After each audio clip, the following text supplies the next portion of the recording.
आपका भरोसा कितना है शिव महापुराण के प्रति, ये आपके ऊपर निर्भर करता है। आपका कितना विश्वास है शिव महापुराण के प्रति, ये आपके ऊपर निर्भर करता है। देखो, नौकरी लग जाना एक अलग विषय है, पर नौकरी में हर 2 साल में 5 साल में प्रमोशन होना ये एक अलग विषय है।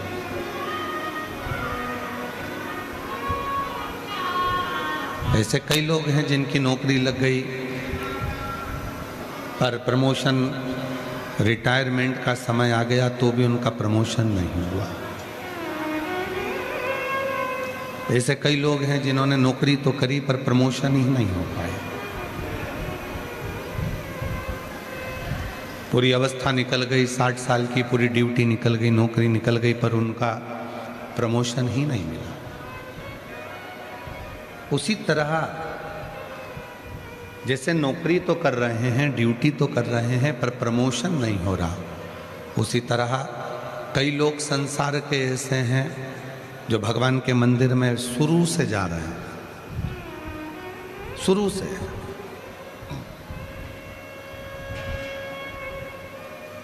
कई लोग कहते हैं हम तो बचपन से भगवान के मंदिर जा रहे हैं, पर जो अब भगवान के मंदिर जा रहे हैं उसका फल जो मिल रहा है वो अलग बात है। ऐसे कई लोग हैं जो कहते हैं कि हम तो शुरू से भगवान को जल चढ़ा रहे हैं, हम शुरू से 16 सोमवार कर रहे हैं, हम शुरू से सोमवार का व्रत कर रहे हैं, हम शुरू से ये व्रत कर रहे हैं, हम शुरू से भगवान की साधना कर रहे हैं, पार्थिव पूजन कर रहे हैं, पर वो फल नहीं मिलता था।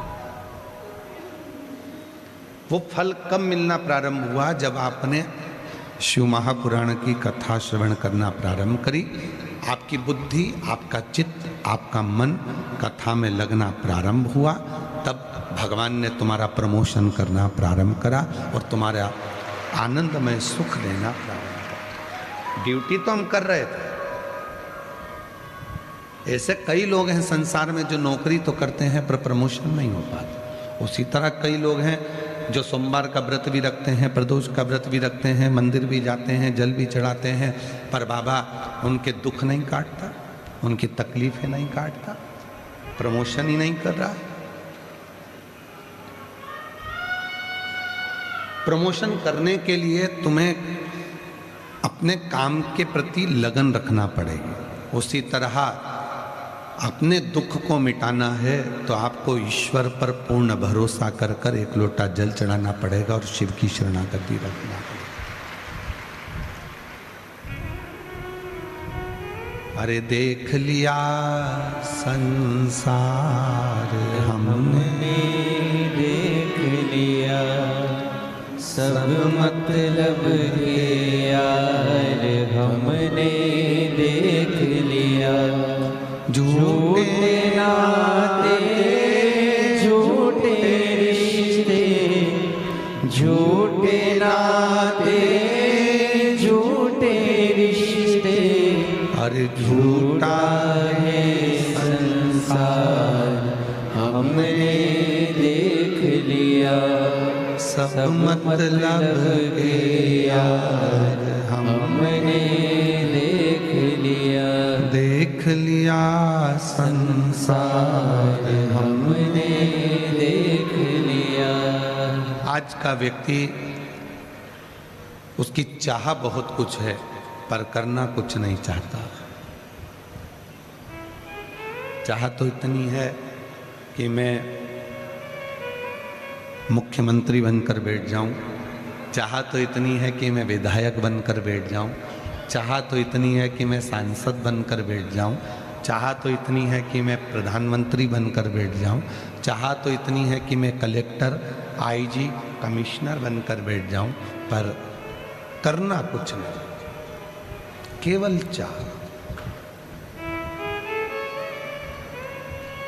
और कर्म करोगे नहीं तो फिर वो चाह किस काम की? बहाना बनाना, क्यों मंदिर क्यों नहीं गए? अरे आज समय नहीं मिला, आज क्या है कि वो हमारे यहाँ काम था ना, इसलिए मंदिर नहीं।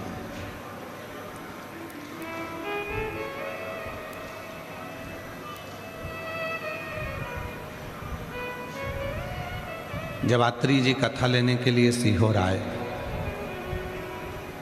तो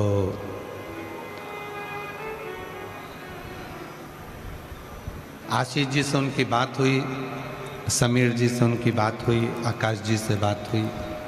तो कहा कि कथा का जब विराम है तो उस दिन तो महाअष्टमी है, लोग अपने अपने घर में माता रानी की पूजन करेंगे, तो कथा में कौन आएगा आखिरी दिन।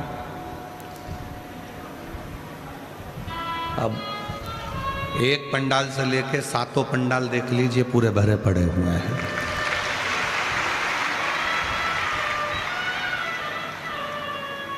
आज तो अष्टमी है।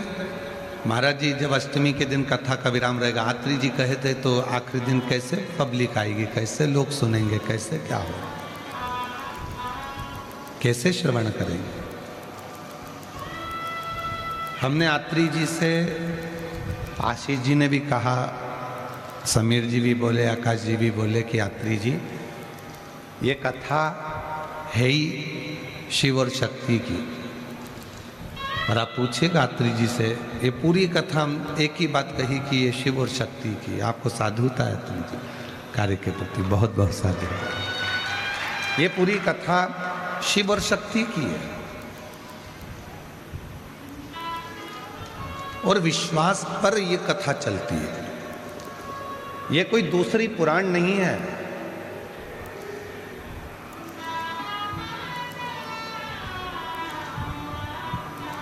जब इस पुराण के भीतर, शिव महापुराण के अंतर्गत, जब आप थोड़ी देर श्री शिवाय नमस्तुभ्यम का मूल मंत्र का जाप कर कर एकदम चुप हो जाते हो और जब अपने दिल की बात अपने बाबा से कहते हो, तो जितनी सभा में लोग आते हैं, जितने पुराण को सुनने आते हैं, मेरा देव अधिदेव महादेव उनकी झोली में कुछ ना कुछ देना चालू कर देता है,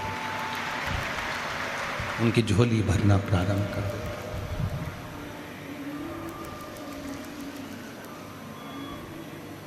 ऐसा नहीं है कि आपके यहाँ पर शिव पुराण नहीं होती है जयपुर में, ऐसा नहीं है कि आपके यहाँ पुराण नहीं बजती, बजती होगी। ब्राह्मण बाजते भी होंगे, संत बाजते भी होंगे, आप लोग जाते भी होंगे। फिर कुबरेश्वर बाबा के धाम से ये पोथी आती है, सीहोर से ये बाबा आता है, तो इस कथा में और उस कथा में क्या अंतर रह जाता है हम नहीं जानते क्या अंतर है, पर इतना जरूर जाते हैं कि जब कुबेर भंडारी सीहोर से ये पोथी के रूप में आता है, पंडाल में 7 दिन तक रहता है, तो 7 दिन जो आने वाले हैं उनकी झोलियां भरना प्रारंभ कर देता। इतना क्यों लोग लिखते हैं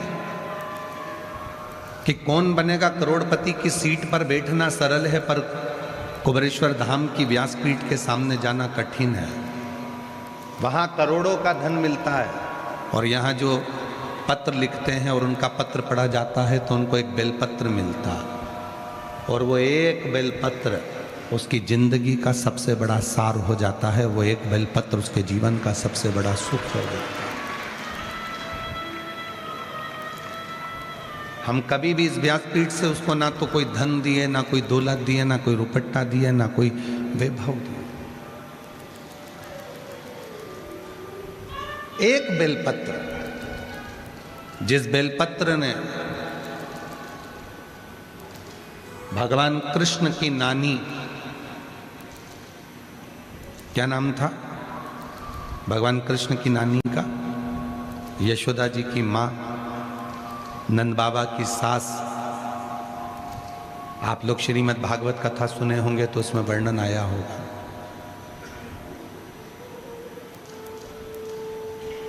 भगवान कृष्ण की नानी, यशोदा जी की माँ, नंद बाबा की सास पाटला देवी, क्या नाम था, पाटला देवी। एक बेलपत्र के बल पर यशोदा जी की जितनी बहन थी सबके घर में बच्चे थे, पर यशोदा जी के घर में संतान नहीं थी। और पाटला देवी माँ यमुना जी के तट पर जाकर पार्थिव लिंग का पूजन करती थी और पाटला देवी पार्थिव लिंग का पूजन कर कर एक बेलपत्र शिव को समर्पित करती थी।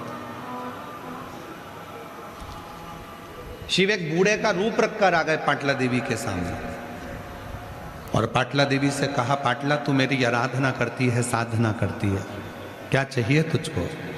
मेरी बेटी यशोदा जी की गोद खाली है, बस उसके घर संतान हो जाए। ठीक है, इतनी सी बात हो जाएगी। तुम यशोदा जी से जाकर कह दो, नंदराय जी से जाकर कह दो कि श्रावण के महीने की जब पूर्णिमा हो, उस पूर्णिमा के दिन अपने घर पर संत ब्राह्मण को बुलाना, भोजन कराना।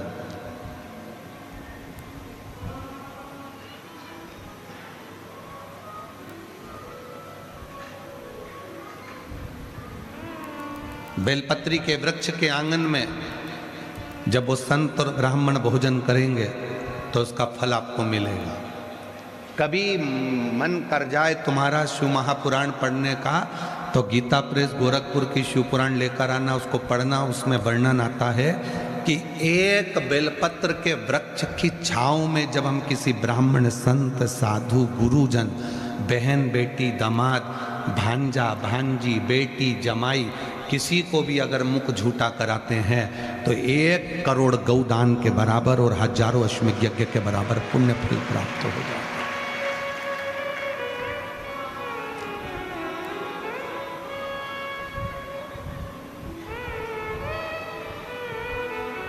पाटला देवी यशोदा जी से कहो कि वो संतों को भोजन कराए। संत भोजन करने बैठ गए। नंद बाबा ने खीर और मालपुआ बनवाया। खीर परोसते परोसते नंद बाबा निकल गए। थोड़ी देर बाद मालपुआ लेकर माँ यशोदा जी आ गई।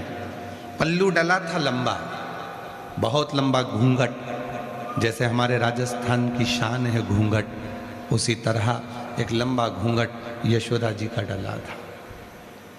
हाथ में चुड़ला, पांव पैजनिया, कमर करधनिया, लंबी सी चोटी यशोदा जी की। बड़ी सुंदर स्वरूप था माता का और पूरा घूंघट से चेहरा ढका हुआ था।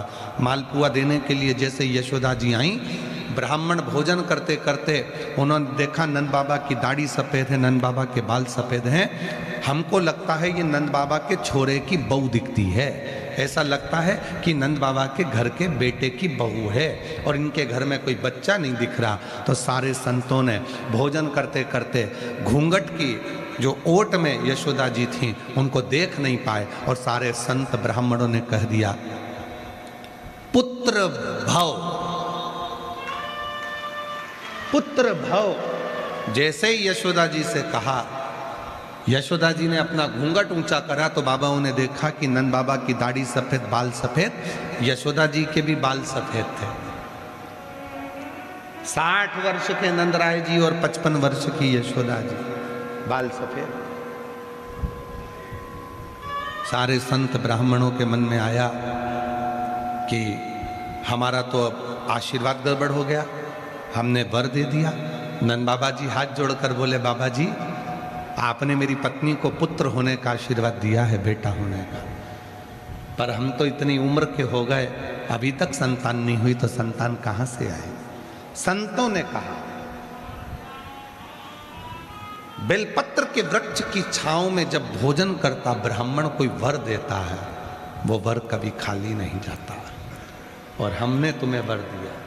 इसलिए लोग स्तुति गाते हैं, उसमें कहते हैं, ना जाने किस ऋषि मुनि ने धागा हाथ लपेटा कि नंद घर अनहोनी हो गई बेटी, हो गया बेटा। ना जाने कौन ऋषि ने हाथ पकड़ा।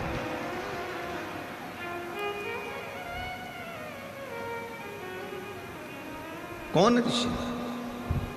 और शिव की कृपा ऐसी हुई कि वो यशोदा जी के घर में रात्रि के समय पर कन्या ने जन्म लिया था और संतों की वाणी को पूर्ण करना था, इसलिए परमात्मा ने रात की रात कन्या को बदलकर बेटे को लाकर सुलवा दिया और वो क्रम पुत्र का पूरा पलटता है, चक्र पलटता है।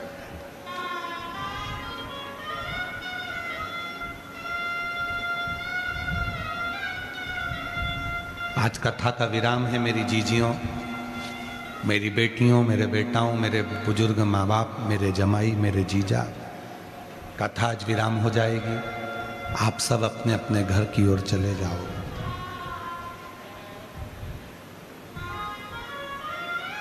पर मायके में 7 दिन जो आपने शिव महापुराण की कथा इस पंडाल के अंदर बैठकर सुनी है, तुम भले घर चले जाओ, पर 7 दिन जो तुमने बाबा को निमंत्रण दिया है अपने घर में आने के लिए, आपका दुखड़ा मिटाने के लिए, आपकी गोदी भरने के लिए, आपका सुख प्राप्त करने के लिए, मेरा भोले बाबा तुम्हारे पीछे पीछे तुम्हारे घर तक जरूर आएगा और तुम्हारा दुखड़ा मिटाएगा।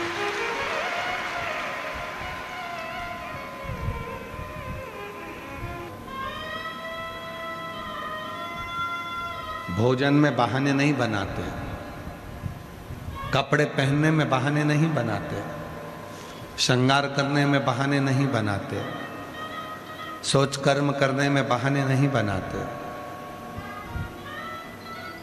घूमने जाने में बहाने नहीं बनाते। फिर भगवान शंकर की भक्ति करने में बहाना क्यों बनाना? किस लिए?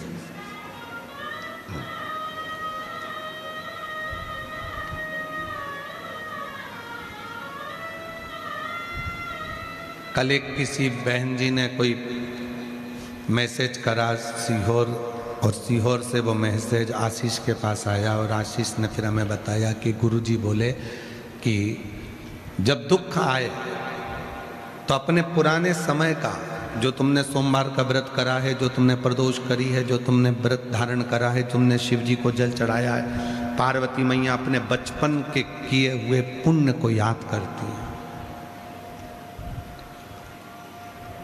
उससे लाभ मिलता है। तो हम निवेदन करेंगे जिन्होंने मैसेज करा उनको कि आप प्रैक्टिकल करिएगा। जब दुख की घड़ी हो, आपका पूर्व का 1 लोटा जल याद करिए, बचपन में करा हुआ सोमवार का व्रत, शिवरात्रि का व्रत याद करिए, वो आपके स्मरण में रहना चाहिए। और केवल सीहोर वाला बाबा इतना ही नहीं कहता, हम तो यहां तक कहते हैं, जब तुम्हारे बच्चे बड़े होंगे तो तुमसे कहेंगे तुमने हमारे लिए क्या करा।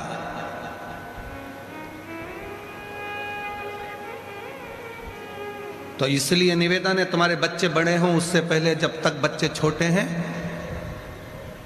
और उनकी गंदगी तुम साफ करो पानी डालकर, तो फोटो खींच खींच के रख लो, थोड़ी सी वीडियो बना के रख लो। जैसे ही बच्चा बोले कि तुमने हमारे लिए क्या करा, तो उसकी वीडियो चलाकर उसको दिखा देना, ये धोने के लिए तेरे ससुराल वाले नहीं आए थे, तेरी माँ ने धोया था। ये धोने के लिए तेरे परिवार वाले दूसरे नहीं आए थे, कोई दूसरा नहीं आया था, तेरी माँ ने धोई थी ये गंदगी। इसलिए अपने अपने बच्चों के गंदगी धोते समय एक एक फोटो खींच के रख लो। जब बच्चे कहें कि तुमने हमारे लिए क्या करा, तो वो फोटो निकाल कर दे देना, ये देख इतना सा था, धोना तक नहीं आता था, हमने धोया, हमने। और जो कहते हैं तेरे दोस्तों वो नहीं आए थे, ना तेरी आंटी आई थी, ना तेरे अंकल आए थे, हम केवल मैं धोती थी गंदगी को। बच्चे को हॉस्पिटल लेकर जाओ तो एक फोटो खींच कर रख लो, कोई नहीं आया था तेरी दुख की घड़ी में जब तू बीमार पड़ा था, ये थी तेरी माँ, तेरा बाप सामने खड़ा था, फोटो दिखाना।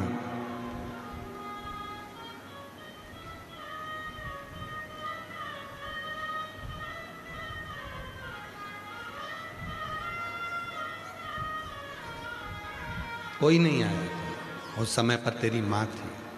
अपने पुराने समय का स्मरण करो, बिल्कुल मत भूलो। कई सास अपनी अपनी बहुओं को अपनी अपनी पुरानी बात बताते हैं, भैया ऐसी गरीब परिस्थिति थी, भैया हमारा जीवन ऐसा था, भैया हमारा ऐसा जीवन था। बहुओं को लगता है क्या मम्मी तुम घिसी पिटी वही बात कहती हो।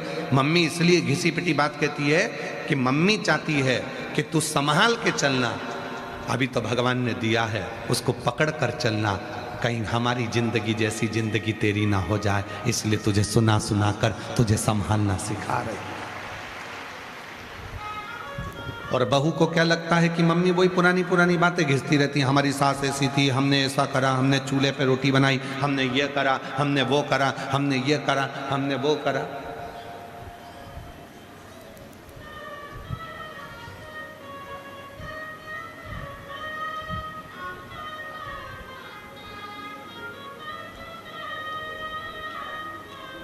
अभी कोई गैस की कमी है नहीं। पूरा भारत जो एक तरह से एक मुद्दा उठाकर बैठा है, गैस की कमी हो गई, डीजल की कमी हो गई, पेट्रोल की कमी हो गई, कोई कमी नहीं है, भरपूर है, सब कुछ है। और हम तो कहते हैं कि एकांत बार कमी हो भी जाए ना, और तुम जब लकड़ी पर भोजन बनाओ तब तुमको याद आए कि हमारी पुरानी जिंदगी क्या थी और हमारा पूरा जीवन क्या था, कैसा जीवन था हमारा, कैसी जिंदगी थी हमारी, उसका स्मरण करो, पुराना पूर्व का स्मरण करो। और हम आज कहें आप लोगों से, पूरे जयपुर वासियों से, और जितने श्रोता टीवी पर कथा सुन रहे हैं, सोशल मीडिया पर सुन रहे हैं, जो लाखों की संख्या में इस कथा को सुनते हैं, करोड़ों करोड़ों लोग इस पवित्र कथा को श्रवण करते हैं, उनसे एक बात कहें कि एकांत में जब बैठा करो, या दुकान पर तुम्हारे ग्राहक कम हो, या तुम ऑफिस में फुर्सत में हो, या घर पर काम पूरा खत्म कर लो और थोड़ी देर फुर्सत में बैठो ना, तो थोड़ा अपना चित्त लगाकर भगवान शंकर से बात करा करो कि बाबा तू बड़ा धन्य है, बड़ा धन्य, मेरा शरीर अच्छा बनाया तू, अच्छा पति दिया, अच्छी पत्नी दी, अच्छे बच्चे दिए, बड़ी कृपा तूने करी। और कितनी बड़ी कृपा करी कि मुझे जयपुर में कथा सुनने का मौका दे दिया और मैं जाकर कथा भी सुन ली, बड़ी कृपा।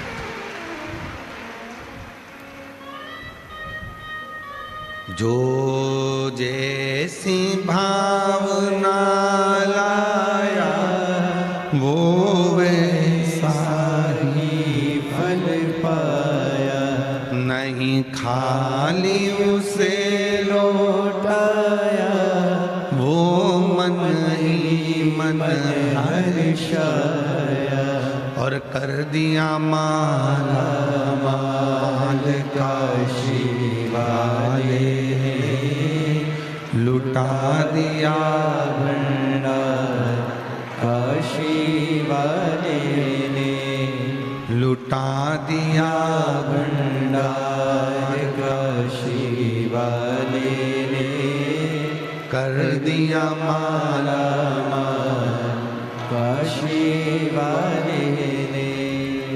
शिव को पहचानने की एक दृष्टि तुम्हारे पास में होना चाहिए।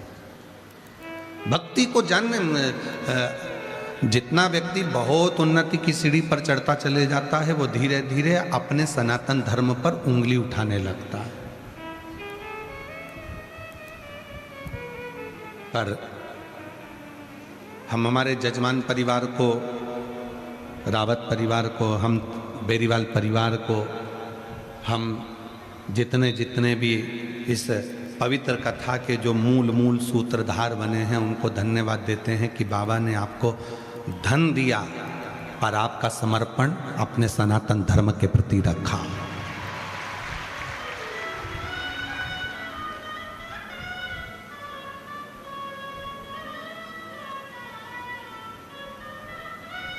जयपुर में हड्डी के डॉक्टर हैं क्या? जम के तो बोलो। हड्डी टूटती है तो उसके डॉक्टर हैं, हॉस्पिटल हैं? अरे बोलते तो जाओ। ठीक है, कभी हड्डी के डॉक्टर के पास जाना, जाकर पूछना, हमारा मत बोलना, नहीं डॉक्टर ही परेशान हो जाए। हड्डी के डॉक्टर के पास जाकर पूछना कि आपके यहाँ इतने सारे पेशेंट आते हैं, इतने सारे मरीज आते हैं जिनकी हड्डी टूटी होती है, उसमें से अंधे कितने आते हैं? कितने अंधे व्यक्ति की हड्डियां टूटी होती है? तो डॉक्टर कहेगा भैया हमारे यहाँ अंधे मरीज नहीं आते क्योंकि उनकी हड्डी नहीं टूटती, हड्डी हमेशा आंख से देखने वाले की ही टूटती है।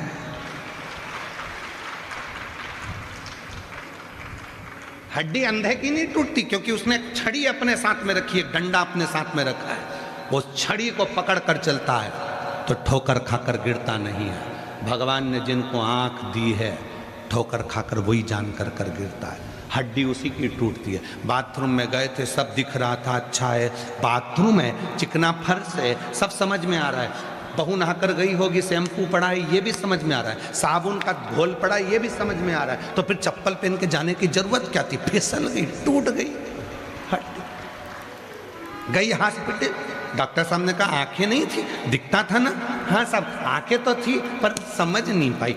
रास्ते से चल रही थी, सामने नाली थी, दिख रहा है, स्पीड ब्रेकर दिख रहा है, गाड़ी चला रहे हो, दिख रहा है कि स्पीड ब्रेकर है, दिख रहा है सिग्नल बना है, दिख रहा है पुलिस वाले कह रहे हैं हेलमेट लगाओ, पुलिस वाले कह रहे हैं सीट बेल्ट बांटो, उसके बाद भी गाड़ी का एक्सीडेंट हो जाए तो लोग कहेंगे क्यों रे तुझे दिखा नहीं था? नहीं दिखा तो था, क्यों तुझे ये नहीं दिखा? स्पीड ब्रेकर दिखा था, फिर गाड़ी उचकी कैसे? तो के बस गलती हो गई। और वो अंधा व्यक्ति जो आंखों से अंधा है वो लाठी टेक टेक कर छड़ी से धीरे धीरे चल रहा है और उसका एक्सीडेंट नहीं होता, वो कहीं हड्डी नहीं तोड़वाता, हड्डी आंख वाले की टूटती है। उसी तरह हमेशा अपने सनातन धर्म पर उंगली अपना ही व्यक्ति उठाता है जो पूर्ण भरोसा करता है, जिसके पास शिव रूपी छड़ी होती है, जिसके पास भरोसे की छड़ी होती है, जिसके पास शंकर के विश्वास की छड़ी होती है, वो कभी खड्डे में नहीं गिरता।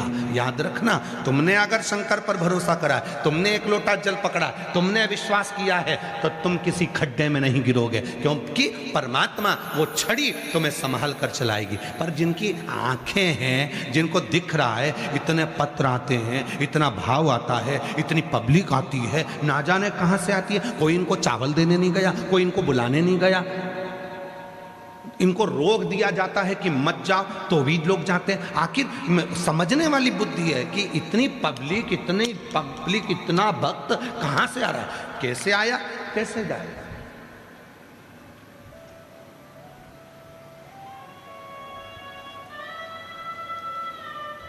विचार करने वाली बात है कि शिव जी कितनी कृपा करते होंगे, कितनी करुणा करते होंगे। हम छड़ी को छोड़ दिए, हम शिव को छोड़ दिए।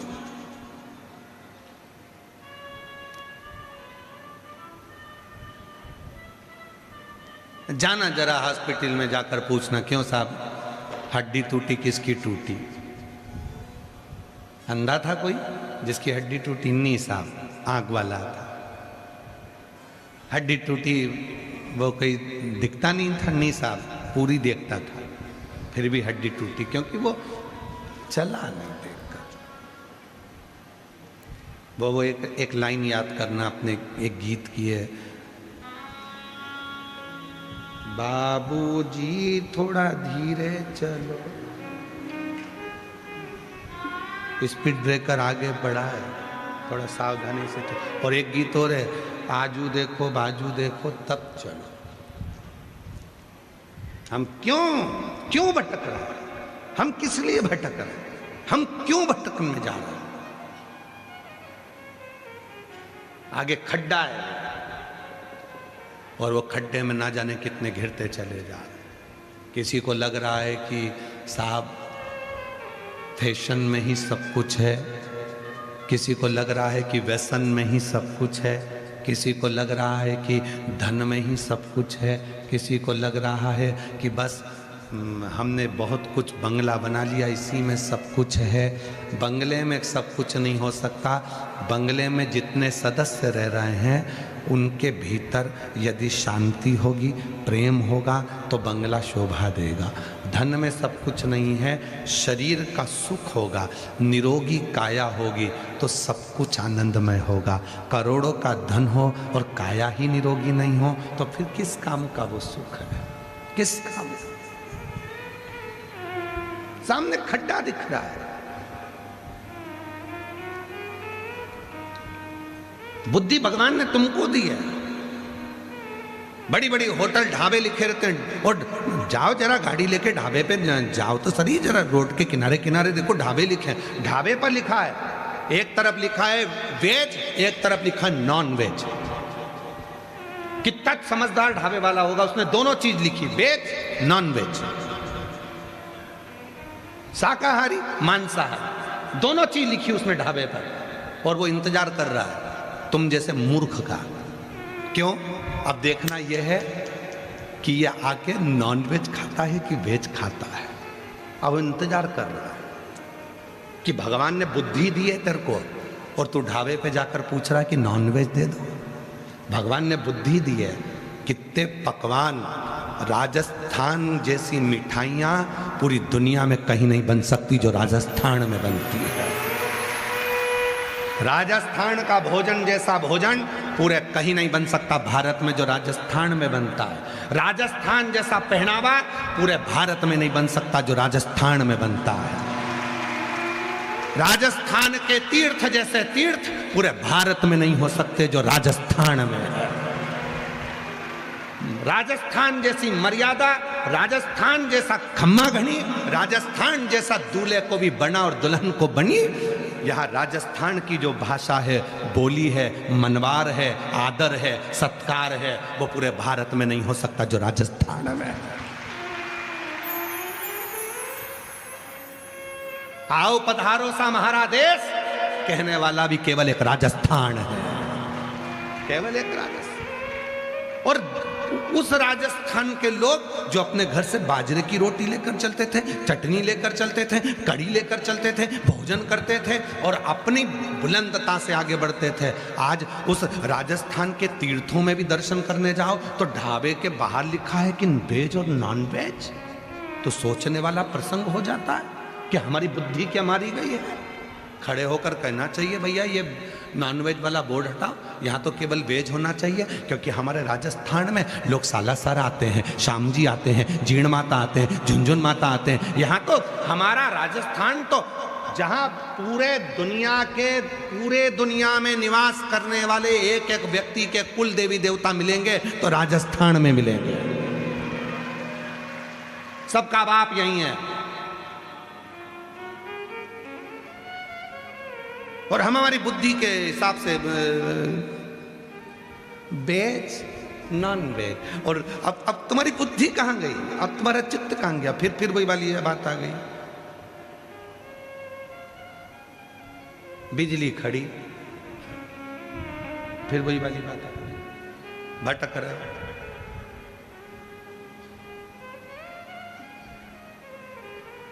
कहा हम भगवान को मानते नहीं। मत मानो, कम मानते हो कि जब प्रूफ मिले कि भगवान है। बाबा जी लोग कहते हैं प्रूफ मिले कि भगवान है तब हम मानेंगे। एक व्यक्ति ने हमसे भी यही कहा कि प्रूफ दिखाओ भगवान है तब हम मानेंगे। मतलब तुम्हें प्रूफ मिलना चाहिए तब तुम मानोगे? हाँ ठीक है। तो हमने कहा चलो हमारे साथ। हम उसको ले गए, एक बिजली का तार, उस पर कवर नहीं था। हमने कहा इसको छू ले, अरे करंट होगा। तो आप वो करने लगा करंट होगा। हमने कहा हम कैसे मान ले, छू के बता, पकड़ेगा तो मालूम पड़ेगा कि करंट होगा। छू, हम कैसे मान सकते कि हम नहीं मानेंगे। जब तू नहीं मान सकता तो हम भी नहीं मान सकते। तू करंट को छू, लग जाए तो माने, नहीं लगे तो फिर उसने कहा लगेगा मेरे को, मरूंगा मैं, बताएगा कौन?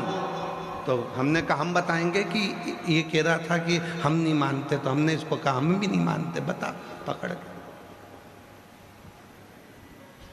और ये नहीं कर सकता तो हमने कहा चल दुकान चलते हैं मेडिकल, वहाँ से जहर लेते हैं। मेडिकल पे हमने कहा दे इसको जहर की पुड़िया दे। तो कहा, हमने पूछा ये क्या है? तो के विष। हमने पूछा क्या होता है इससे? क्या आदमी मर जाता है। हम तो मान ही नहीं, हम काय को माने कि मर जाता है। तो किस, हमने साइंस पढ़ी है, हमने पुराण पढ़ी है, हमने किताब पढ़ी है, उसमें हमें मालूम है कि विष हमेशा लोगों को मार देता है। तो हमने कहा हमने भी शिव पुराण पढ़ी है, हमें भी मालूम है कि शंकर दुनिया को तार देता है। तू मान रहा है कि विष पीने से आदमी मर जाएगा। तूने किताब में पढ़ा, हमने भी किताब में पढ़ा कि शिव विष अगर मारता है तो शिव तारता है। ये हमने हमारी पुराण में पढ़ा है, हम भी विश्वास करते हैं। तू विश्वास करता है उस पर, हम विश्वास करते हैं इस पर। तो उसने कहा तुम साइंस को नहीं मानोगे, हमने कब मानेंगे, हम भी मानते हैं और मानेंगे। तो कहा कैसे मानोगे? हमने कहा साइंस को हम उस दिन मानेंगे जब पृथ्वी पे से एक भी व्यक्ति नहीं मरेगा। जब तक लोग मरेंगे तब तक हम यही समझेंगे कि जन्म देने वाला भी वो परमात्मा है और मारने वाला भी परमात्मा है। मरना नहीं चाहिए। तुम्हारे साइंस ने सब कुछ करा तो अब इनको अमर कर दो बस, अब कोई मरे नहीं संसार में, सर्वे भवन्तु सुखिना, हम वो कामना करते। एक नहीं मरे, सबके पास करोड़ों की दौलत है, यमराज आए और ये 2-4 खोखा खसका दे, ले साहब ये 5 पेटी माल ले जाओ, पड़ोसन को उठा के ले जाओ, हम नहीं जाएंगे।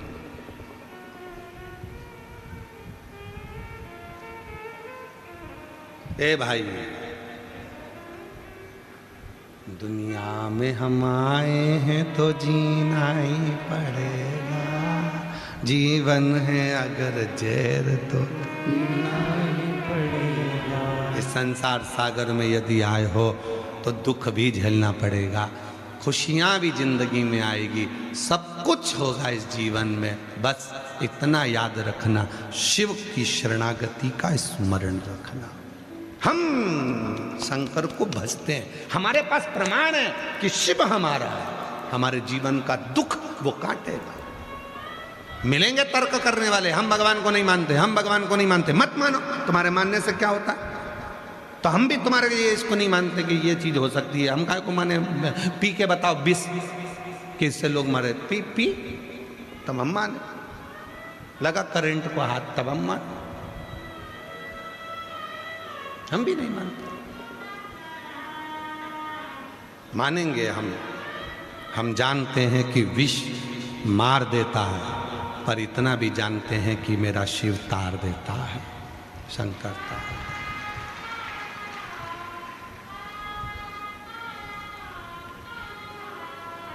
जिस व्यक्ति ने शंकर जी के मंदिर में जाकर 1 लोटा जल चढ़ाना प्रारंभ करा, जिस व्यक्ति ने शिव के मंदिर में जाकर 1 लोटा जल चढ़ाना प्रारंभ करा, समझ लो मेरे बाबा ने उसका हाथ पकड़ लिया।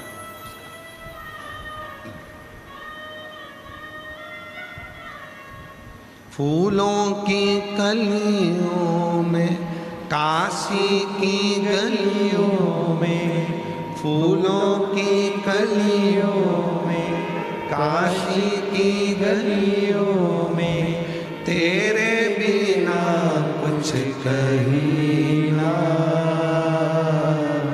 तेरे बिना भी क्या जीना।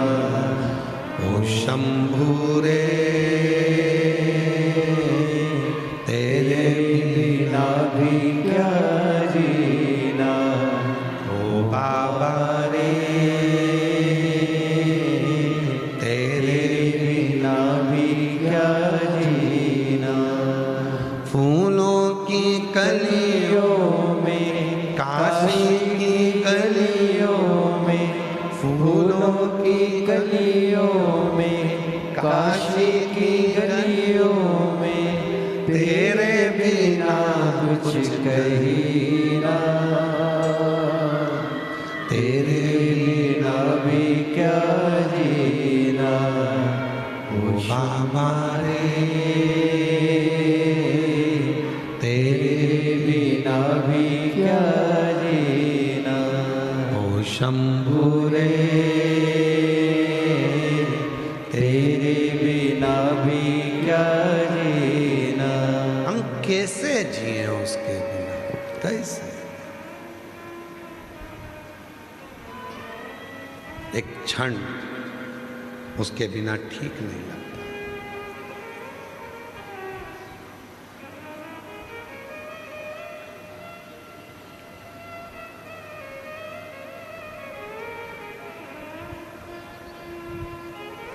परसों के दिन आशीष कह रहे थे, गुरुजी बाहर बहुत सारे लोग मिलने वाले रह गए, आप उठ के चल दिए। 2 दिन, हम पूरे 7 दिन में से केवल 2 दिन, 5वां और 6ठा दिन ऐसा होता है जो सबसे मिलते हैं। बाकी के 7 दिन आप लोगों से हमारा मिलना नहीं होता।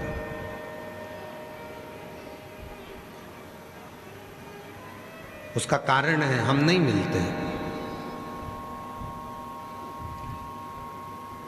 उसका एक कारण है कि आप लोग हमारे पास में आए और हमको प्रणाम करें, नमन करें, हमारा यश गुण गाएं, ये हमको पसंद नहीं है। हम चाहते हैं कि जिस शंकर ने हमको दिया है उस शंकर का गुणगान तुम भी गाओ, बस उससे हमसे नहीं।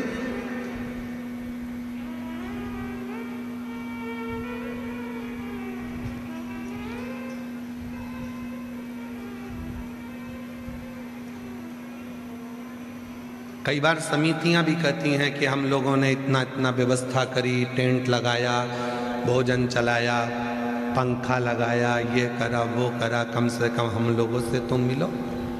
तो हम उनसे भी कह देते हैं तुमने कथा सुनने के लिए कथा करवाई है, हमसे मिलने के लिए नहीं। हमसे मिलना है तो सीहोर आओ। जब हम कथा ना करें तो शाम को प्रदोष काल में, हम सीहोर भी नहीं मिलते, प्रदोष काल में जब हम आरती करने के लिए बाहर आए तब आपका और हमारा निगाह मिलेगी, बस उतना बहुत है, बहुत। और पहले के रिश्ते और आज के रिश्ते में अंतर यही तो है। पहले के रिश्ते और आज के रिश्ते में अंतर यही है। बाबा जी, पहले शादी होती थी तो ना लड़के के पास मोबाइल था ना लड़की के पास मोबाइल था, ना दोनों होटल में मिलते थे।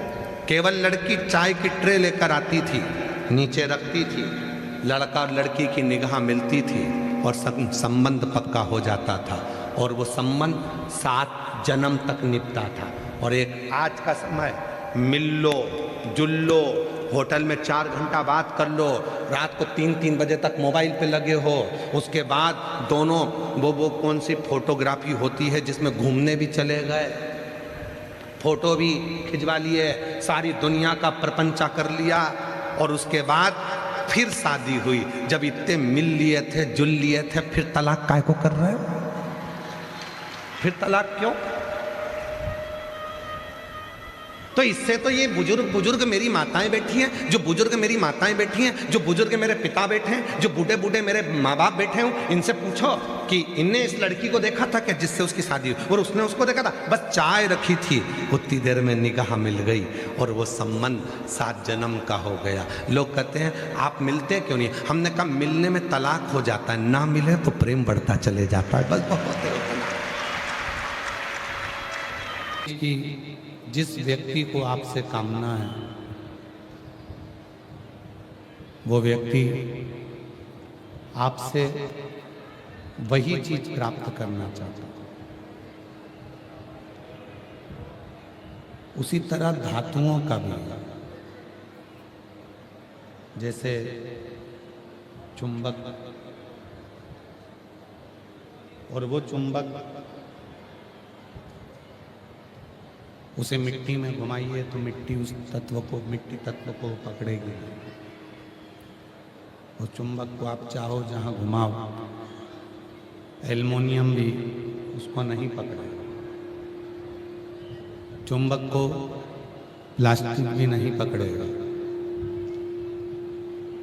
चुंबक को तांबा और पीतल भी नहीं पकड़ेगा। चुंबक को पकड़ेगा तो केवल और केवल एक लोहा पकड़ेगा। क्यों? क्योंकि चुंबक में वो तत्व होता है कि वो लोहे को पकड़ता है। देवों में, महादेव में, मानव में और महादेव में एक अंतर होता है। मानव अवगुणों को पकड़ने का प्रयास करता है और महादेव केवल गुणों को पकड़ने का प्रयास करता है, अच्छाइयों को पकड़ने का प्रयास। उसको तुम्हारी बुराइयों से कोई मतलब नहीं होता। उसको केवल अगर कुछ चाहिए तो आपके गुण चाहिए, आपकी अच्छाई चाहिए।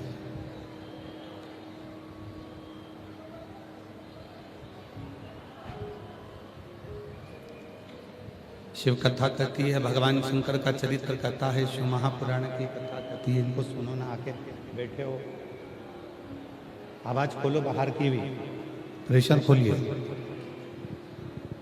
शिव महापुराण की कथा कहती है, भगवान शंकर का चरित्र कहता है, शिव तत्व कहता है। शिव महापुराण की कथा कहती है कि यदि मानव का शरीर मिला है, मानव की देह मिली है, तो उस देह को केवल व्यर्थ में गंवाना नहीं, उसको व्यर्थ में छोड़ना नहीं।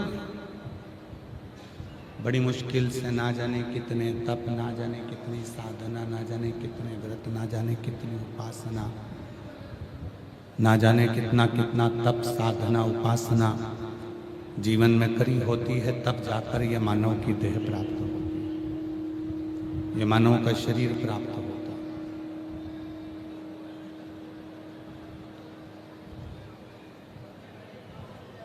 किसी ने कहा कि गुरुजी,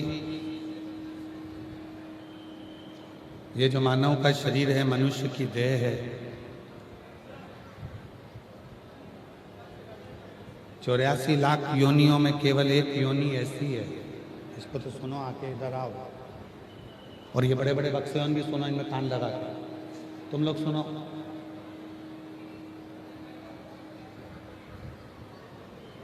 चौरासी लाख जो मानव की अन्य योनियां जो प्रकट होती हैं, 83,99,999 जो योनियां हैं, और उन योनियों के बाद जो 84 लाख नंबर की योनि है मानव की, मनुष्य देह क्यों प्राप्त हुई, किस लिए मिली? आप और हमको ये योनि मानव की मिलने का कारण क्या है? तो कहा 83,99,999 जो योनियां हैं, उन योनियों में हम भजन नहीं कर पाते, उन योनियों में हम तप साधना नहीं कर पाते, उन योनियों में हम भगवान की अविरल भक्ति को प्राप्त नहीं कर पाते। इसलिए केवल एक योनि है, वो 84 लाख में नंबर की है, मानव की योनि। ये ऐसी योनि है जिस योनि में हम भगवान का भजन कर कर, सत्संग कर कर, अच्छा कार्य कर कर, पुण्य कर कर, सत्कर्म कर कर हम स्वर्ग के द्वार पर जा सकते हैं, स्वर्ग तक पहुंच सकते।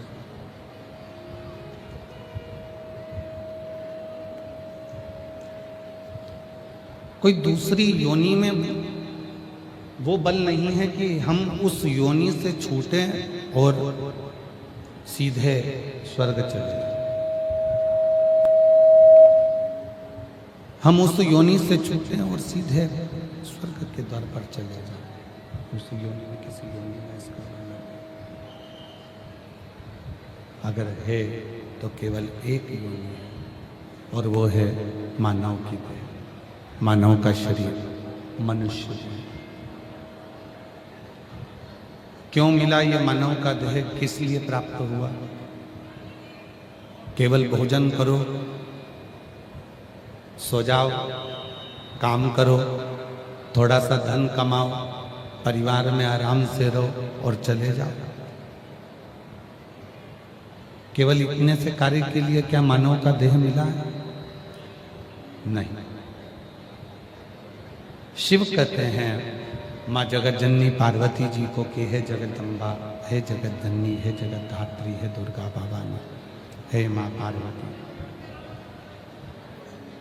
ये जो मानव का शरीर है, ये मानव की जो देह है, मानव का जो शरीर है, मानव की जो देह है, ये केवल परिवार में रहे, थोड़ा बहुत कमा लिया, भोग कर लिया, धन एकत्रित कर लिया, पूंजी एकत्रित कर ली, सुख भोग लिया और संसार में सुख भोग कर फिर हम जो है स्वर्ग के पथ पर चले गए, ये उसके लिए नहीं, ये उसके लिए नहीं। शिव महापुराण की कथा कहती है, ये जो मानव का शरीर है, ये मानव की जो देह है,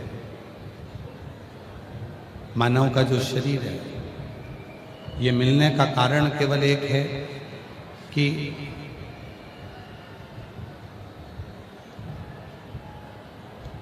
ये मानव का देह मिलने का कारण केवल एक है कि उस स्वर्ग में जाने से पहले, उस स्वर्ग में पहुंचने से पहले, मरने से पहले, जहां आप और हम रहते हैं उस क्षेत्र को, जहां आप और हम निवास करते हैं उस क्षेत्र को, बाहर की आवाज खोल दो, पीछे की आवाज खोल दो, जहां आप और हम रहते हैं उस क्षेत्र को हम स्वर्ग जाने से पहले, मृत्यु की सैया पर पहुंचने से पहले, हम उस मार्ग पर पहुंचने से पहले अपने क्षेत्र को स्वर्ग बनाने का प्रयास करें।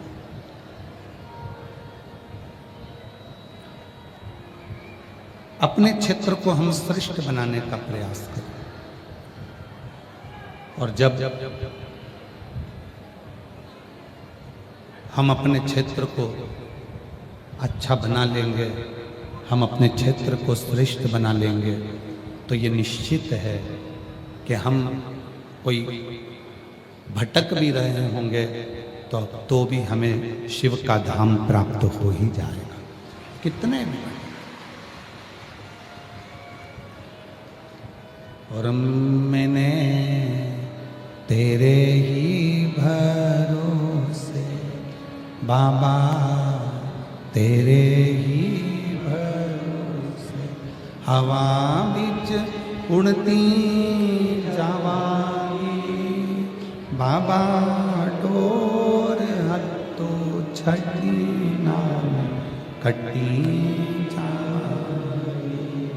भोले मैं तेरी कदम, शंभू मैं तेरी कदम, हवा बिच उड़ती जावांगी बाबा, डोर हत्तो छठी नाम कटी। तो ये जो मानव का शरीर मिला है, ये जो मानव की देह मिली है, भटकने के लिए नहीं मिली। यहाँ काम हुआ वहाँ चले गए, वहाँ काम हुआ वहाँ चले गए, वहाँ काम हुआ वहाँ चले गए, और अंत में इस मानव देह को त्याग दिया और फिर संसार सागर छोड़कर चल दिया। इसलिए नहीं, इस मानव देह को प्राप्त करना और इस मानव देह को प्राप्त कर कर भगवत भजन करना, ये इस मानव देह को प्राप्त कर कर परमात्मा के मंत्र का जाप करना, ये एक कथा आती है।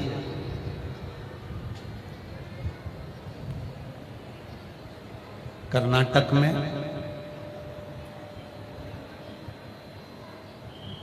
एक मणिखेरी स्थान है,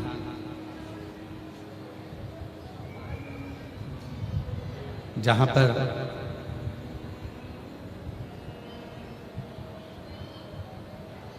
एक ब्राह्मण हुआ जिनका नाम था सुब्बा राय।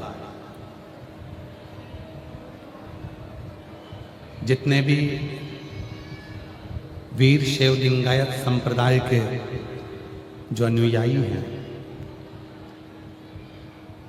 जिनके गले में शिवलिंग हमेशा चांदी की एक छोटी सी डिब्बी में उनके गले में रहता है,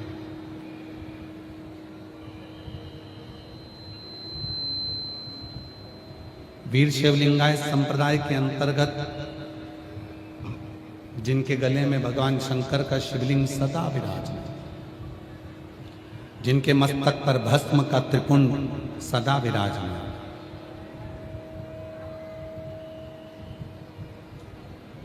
वो वीर शिवलिंगायत संप्रदाय के सद्गुरु संत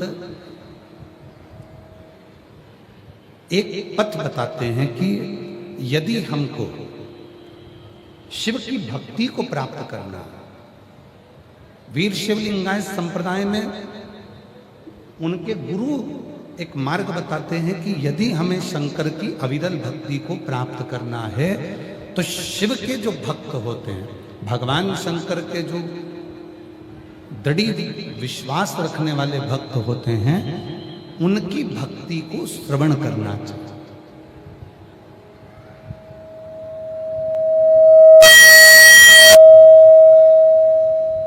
उनकी भक्ति को सुनना चाहिए, उनकी भक्ति को धारण करना चाहिए। और कितना सुंदर कहा है वीर शिवलिंगायत संप्रदाय में, यहाँ पर भी हमको विश्वास है कि कई लिंगायत संप्रदाय के शिव भक्त यहाँ बैठे होंगे। वीर शिवलिंगायत संप्रदाय के बैठे हैं कि हाथ उठाओ जरा, कितने लोग बैठे हैं? अच्छा, बहुत सारे बैठे हैं। रखो रखो, प्रणाम आपको, प्रणाम। आपके गले में जो शिवलिंग विराजमान है उसको हमारी ओर से दंडवत प्रणाम है, दंडवत। एक भक्ति, एक विश्वास, एक दृढ़ता,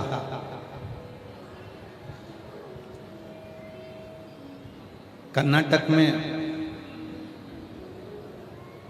मणिखेरी नाम का एक स्थान है जहां पर एक भगवान शिव का ओंकारेश्वर का मंदिर है, मणिखेरी।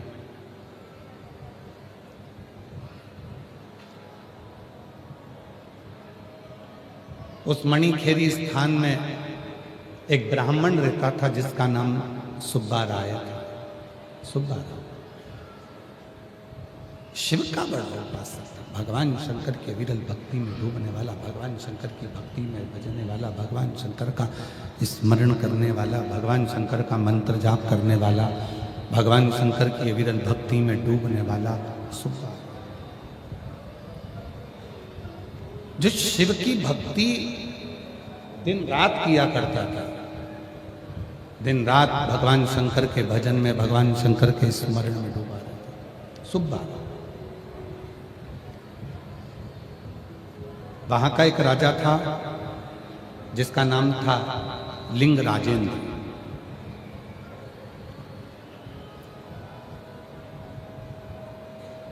वहां का एक राजा है लिंग राजेंद्र।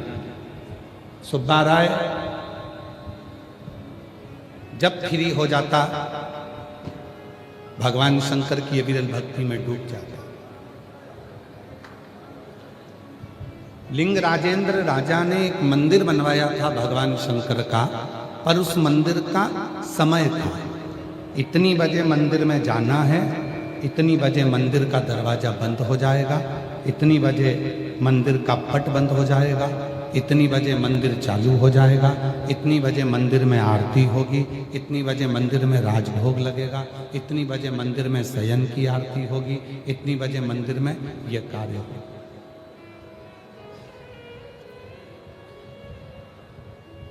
पर सुब्बा राय शिवजी का ऐसा भगत था कि जिसके पास में दिन रात काम में लगा रहता था, तो समय की कोई गणना ही नहीं थी कि कितनी बजे मंदिर जाना है, कितनी बजे मंदिर पहुंचना है, कितनी बजे भगवान को जल चढ़ाना है, कितनी बजे भगवान का स्मरण करना है, कितनी बजे मंत्र जाप करना है, कितनी बजे नाम जाप करना है,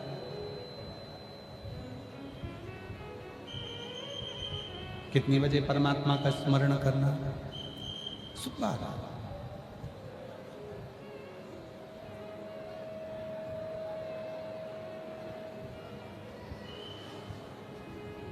सीधा था, भोला था, कोई काम बता देता था, वहां चले जाता था, काम करता, मंदिर पहुंचा। अब लिंग राजेंद्र ने जो मंदिर बनाया था, लिंग राजेंद्र ने जो मंदिर का निर्माण करा था, उसमें समय की सारणी थी। आपके यहाँ भी जितने मंदिर होंगे, यवतमाल में जितने मंदिर होंगे, यवतमाल के आसपास में जितने मंदिर होंगे, सबकी समय सारणी होगी। इतनी बजे सुबह 6 बजे काकड़ आरती होगी, इतनी बजे मंगला आरती होगी, इतने बजे श्रृंगार आरती होगी, इतने बजे भगवान का भोग लगेगा, इतनी बजे शयन की आरती होगी, इतनी बजे संध्या आरती होगी, इतनी बजे भगवान का पट बंद हो जाएगा। पर कोई कोई भगवान शंकर के भक्त ऐसे होते हैं जिनके पास में समय नहीं मिल पाता, तो हो सकता है कि वो सुबह जिस समय मंदिर खुला हो उस समय पर ना जा पाता।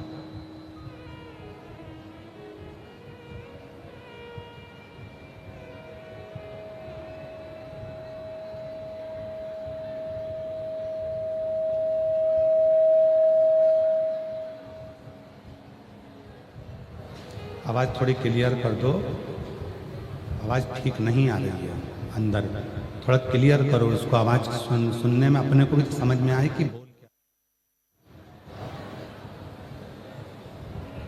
सुब्बा राय का समय जो था वो निश्चित नहीं था।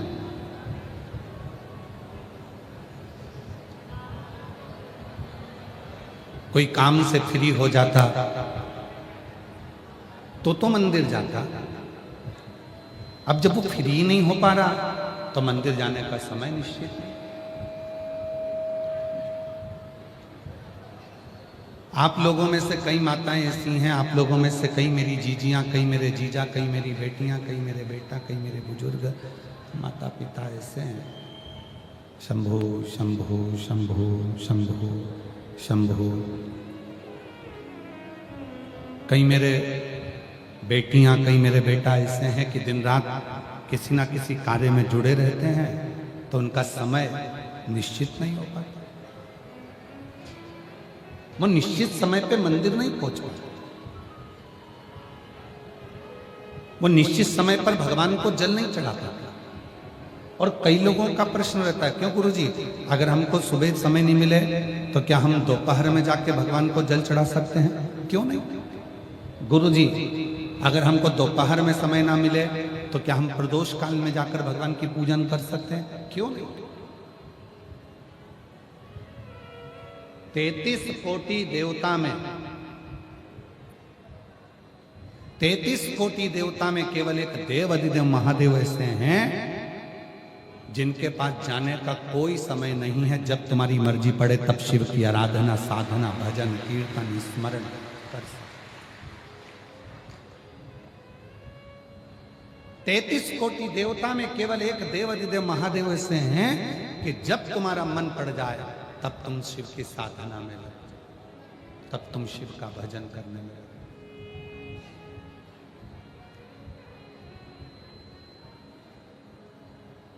कोई समय नहीं, मृत्यु का और महाकाल का कोई समय नहीं होता। जब चाहो तब उस महाकाल को पुकार सकते हो। मृत्यु का समय नहीं है। किसी ने सुना कि मौत आई तो पूछ के आई, क्यों सुबह आऊं 9 बजे कि 10 बजे आऊं?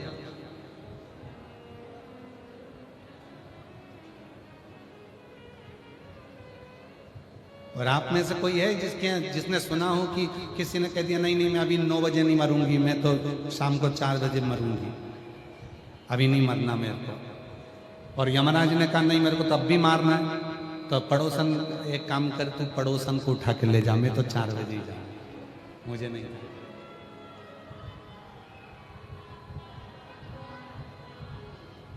है कोई ऐसा जिसने मौत को कह दिया हो कि नहीं मैं अभी 4 बजे जाऊंगी, मैं 8 बजे जाऊंगी, मैं 12 बजे जाऊंगी, मैं 10 बजे जाऊंगी? किसी ने मौत को नहीं। मौत और महाकाल इन दोनों का कोई समय नहीं है। जब तुम दुखी हो, जब तुम तकलीफ में हो, जब तुम कष्ट में हो, जब तुम परेशानी में हो, तब तुम उस महाकाल को याद करना प्रारंभ कर दो, वो तुम्हारे दुख मिटाना प्रारंभ कर दो।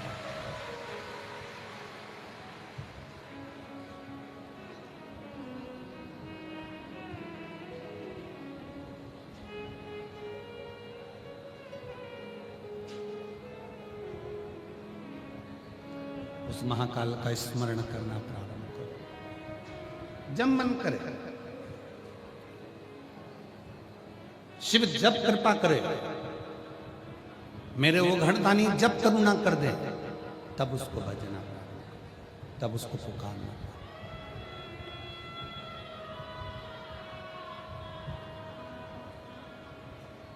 और मैंने तेरे ही भरोसे बाबा, तेरे ही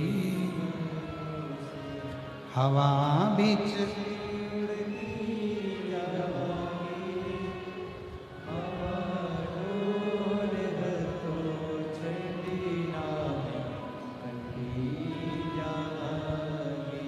भोले शंभू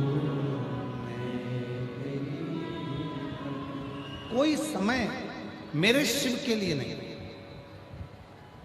हर घड़ी, हर पल, हर समय, हर क्षण तुम शिव को पुकार सकते हो।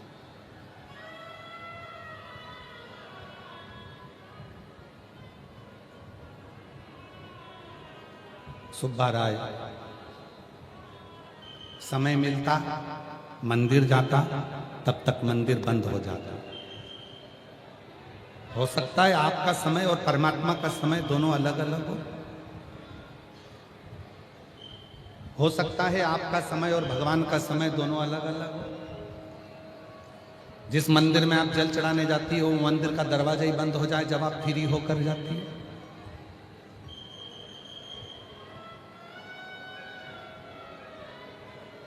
दोनों का समय नहीं मिल सकता।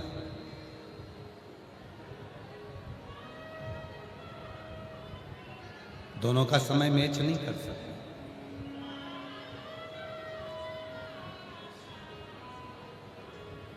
और दोनों का समय मैच कर भी नहीं सकता। प्रेम गली अति साकरी, जामे दो ना समा। तो फिर करा क्या? सुब्बा राय ने एक काम करा। उसको मालूम था कि मैं मंदिर जाता हूं और मंदिर का दरवाजा बंद हो जाता है, मैं मंदिर पहुंचता हूं और मंदिर का द्वार बंद हो जाता है। सुब्बा राय ने काम कर कर आता, थोड़ा सा दूध बाजार से खरीद लेता और सुब्बा राय एक पत्थर पर दूध को चढ़ा देता। उसको शिव माना, उसको शंकर माना।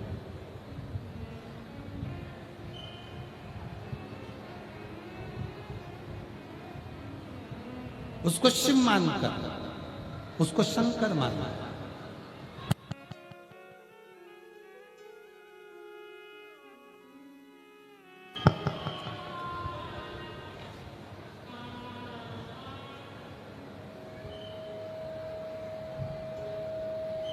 एक शिला पर दूध चढ़ा देता और दूध चढ़ाकर उसकी ही आराधना साधना कर। क्यों? क्योंकि मंदिर का समय और सुब्बा राय का समय दोनों मिल नहीं पा रहा था। जब मंदिर पहुंचता है, मंदिर बंद हो जाता है, समय पर नहीं पहुंच पाता। जाने विचार करा क्या करूं। एक पत्थर, एक शिला उठाकर लाया, रख दिया। अब उसी पर थोड़ा सा दूध समर्पित कर देता है, उसी पर दूध चढ़ा, उसी पर। और श्री शिवाय नमस्तुभ्यं, श्री शिवाय नमस्तुभ्यं, श्री शिवाय नमस्तुभ्यं, श्री शिवाय नमस्तुभ्यं। लाता दूध शिला पर चढ़ा देता।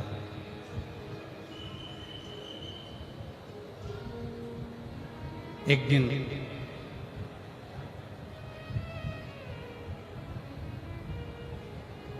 लेकिन राजेंद्र को मालूम पड़ा। एक दिन मणिखेरी के जो राजा थे लिंग राजेंद्र, उनको मालूम पड़ा और लिंग राजेंद्र को मालूम पड़ा कि सुब्बा राय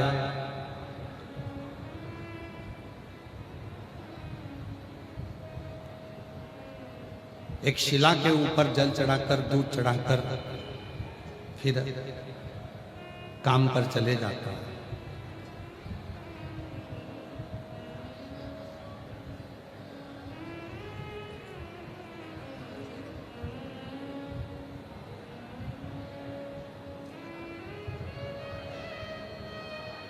राजा को मालूम पड़ा, राजा ने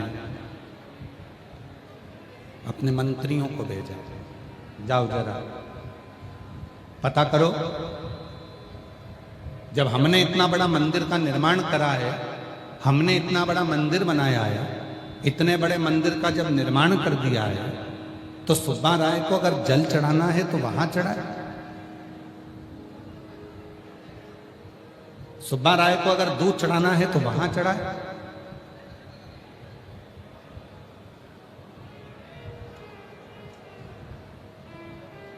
जब हमने इतने बड़े मंदिर का निर्माण करा है, इतना बड़ा मंदिर हमने बनाया है, और अगर दूध चढ़ाना है, पूजन करना है, जल चढ़ाना है, तो फिर उस मंदिर में जाकर चढ़ाए।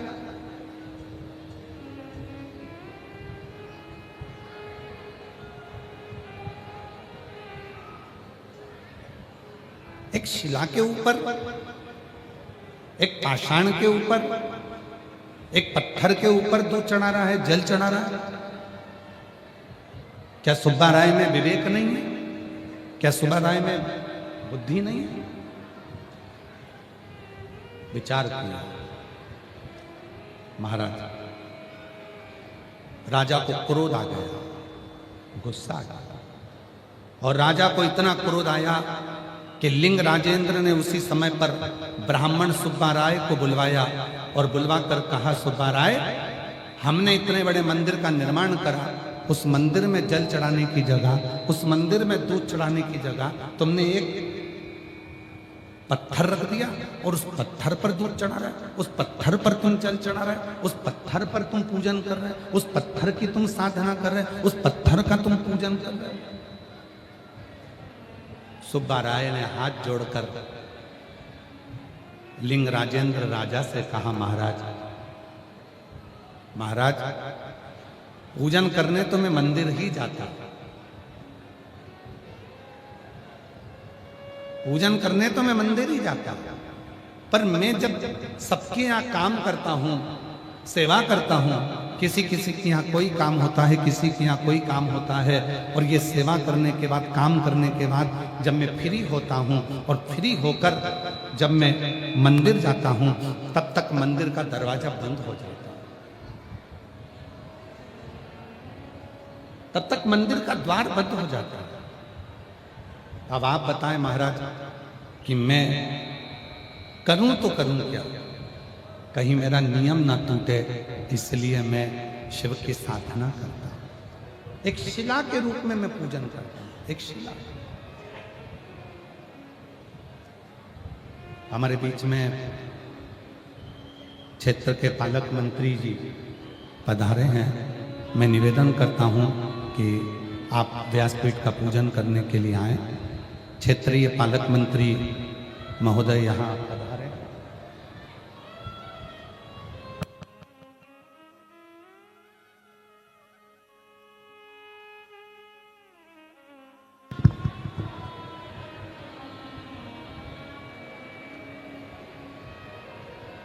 माननीय संजय जी राठौड़ साहब, मंत्री एवं पालक मंत्री यवतमाल जिला के यहाँ पधारे हैं। एक बार जोरदार ताली बजाकर उनका स्वागत, वंदन, अभिनंदन। और कौन आएगा? एवं माननीय विधायक राजू भाऊ तोड़साम जी, माननीय विधायक सुधीर जी मुंगटीवार जी, माननीय विधायक किशन जी बानखेड़े जी, एवं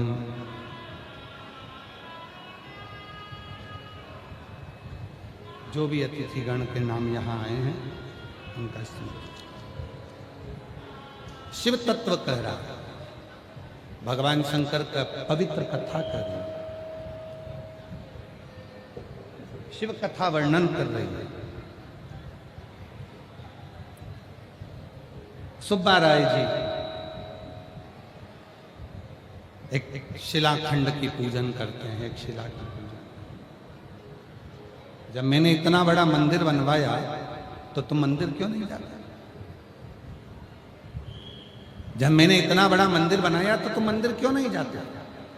सुब्बा राय जी ने कहा कि मेरा और मंदिर का समय नहीं बैठ पाता, मैं सबकी यहाँ सेवा कर कर काम कर कर फ्री होता हूँ, तब मैं मंदिर जाता हूँ, और मंदिर जाता हूँ तब तक मंदिर का द्वार बंद हो जाता है।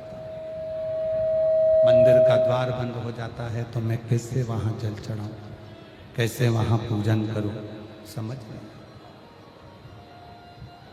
क्या कहा? इसलिए मैंने ये पत्थर को रखकर उसी को शिवलिंग मान लिया।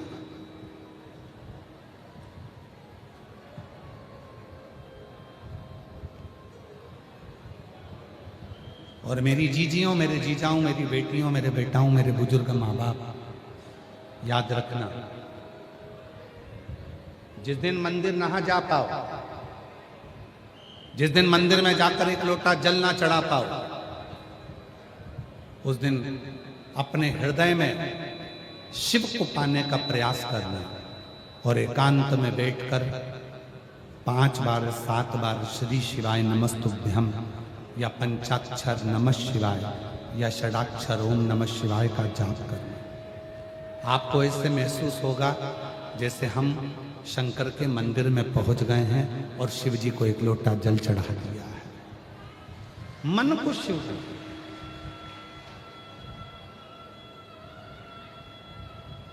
मन को शंकर का, मन को शिव स्वरूप बना। और जब मन को शिव स्वरूप बना ले, मन को शंकर बना ले, मन को चित्त को हम शिव बना ले, तो जीवन का एक आनंद अपने आप प्राप्त हो। वो एक स्मरण करते शैलेंद्र जी, मन मेरा मंदिर,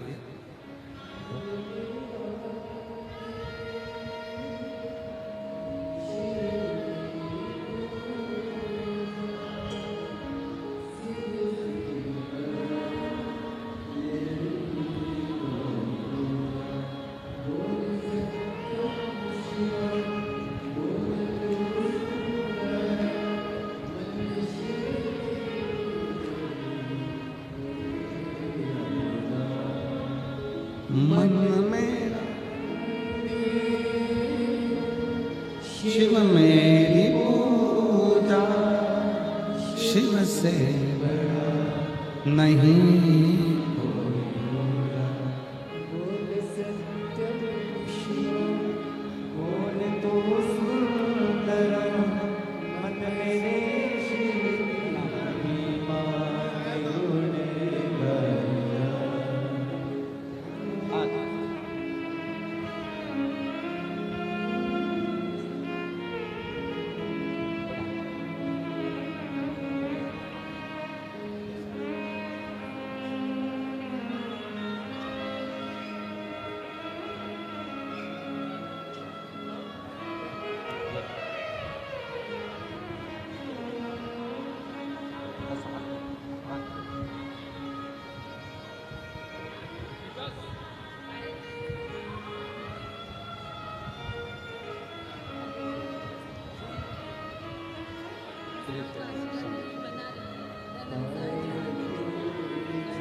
मेरी पूजा शिव से बड़ा नहीं।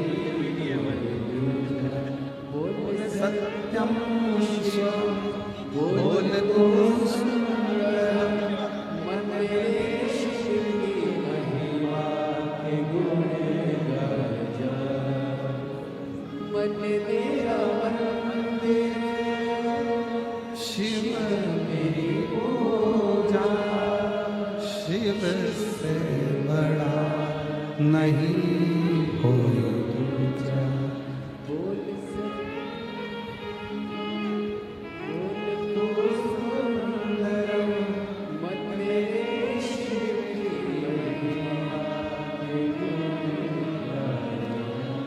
सुब्बा राय मन को मंदिर बना लिया। सुब्बा राय ने अपने हृदय को मंदिर बना लिया, अपनी चित्त वृत्ति को मंदिर बना लिया, अपने मन को मंदिर बना लिया सुब्बा। और केवल एक शिला को रखकर एक शिवलिंग के रूप में उसी की पूजन, एक शिला को रखकर उसी की आराधना, एक शिला को रखकर उसी की साधना सुब्बा राय करने। लिंग राजेंद्र ने पूछा, राजा ने पूछा कि मैंने इतना बड़ा मंदिर बनाया और तुमने अलग से पूजन करना प्रारंभ कर दिया।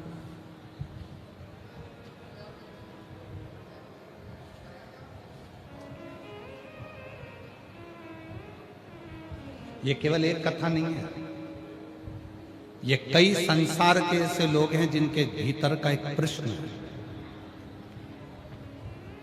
भीतर का प्रश्न।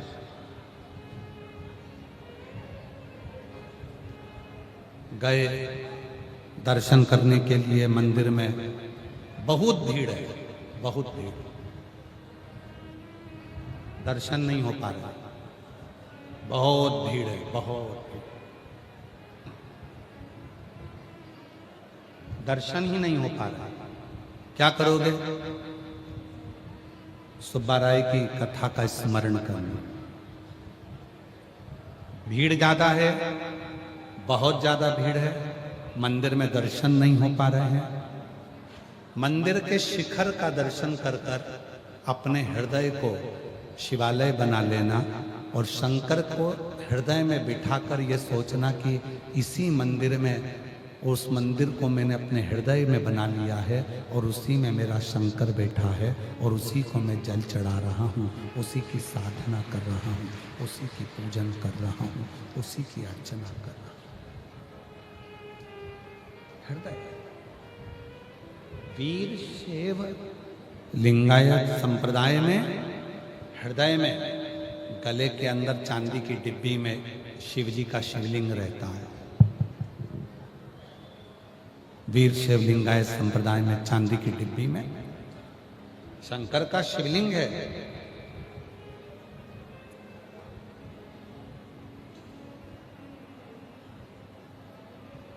एक भक्त ने पूछा अपने गुरु से, कोई बड़ा भक्त नहीं था, 8 साल का लड़का अपने गुरु से पूछता है कि मेरे गले में ये चांदी की डिब्बी में शिवलिंग क्यों है?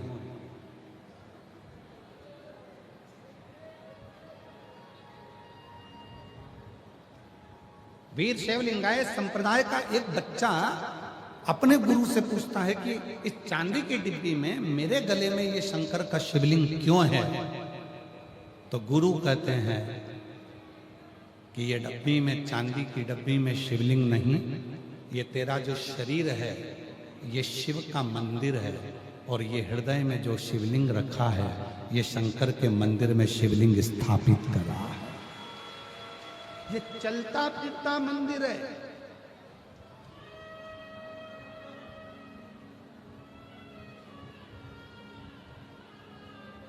ये चलता फिरता मंदिर है।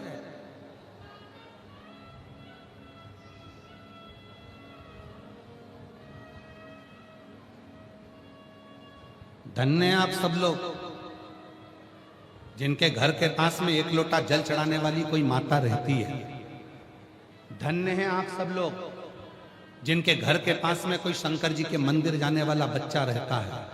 धन्य हैं आप सब लोग जिनके घर के पास में कोई मस्तक पर त्रिपुंड लगाने वाली कोई बहन, कोई भाई, कोई परिवार रहता है, जिसका रोज दर्शन तुम करते हो, तो तुम्हें कैलाश का वास होता है।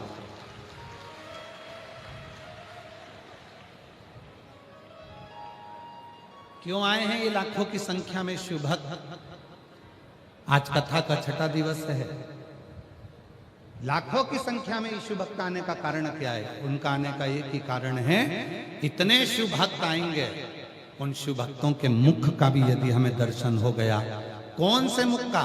जिस मुख से वो श्री शिवाय नमस्तुभ्यम कहते हैं। शिव महापुराण की विद्येश्वर संहिता में, गीता प्रेस गोरखपुर की शिव पुराण लेकर आओ, उसकी विद्येश्वर संहिता पढ़ो। उस विद्येश्वर संहिता में लिखा है, श्री शिवाय नमस्तुभ्यम बोलने वाले के मुख का मात्र दर्शन कर लीजिए, हजारों अश्वमेध यज्ञ का पुण्य मिल जाता है, हमारे पाप समाप्त हो जाते हैं।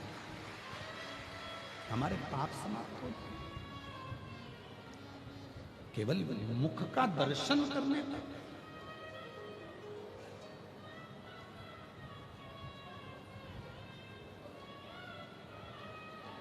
ये चलता फिरता ये शरीर, ये हमारा मंदिर है,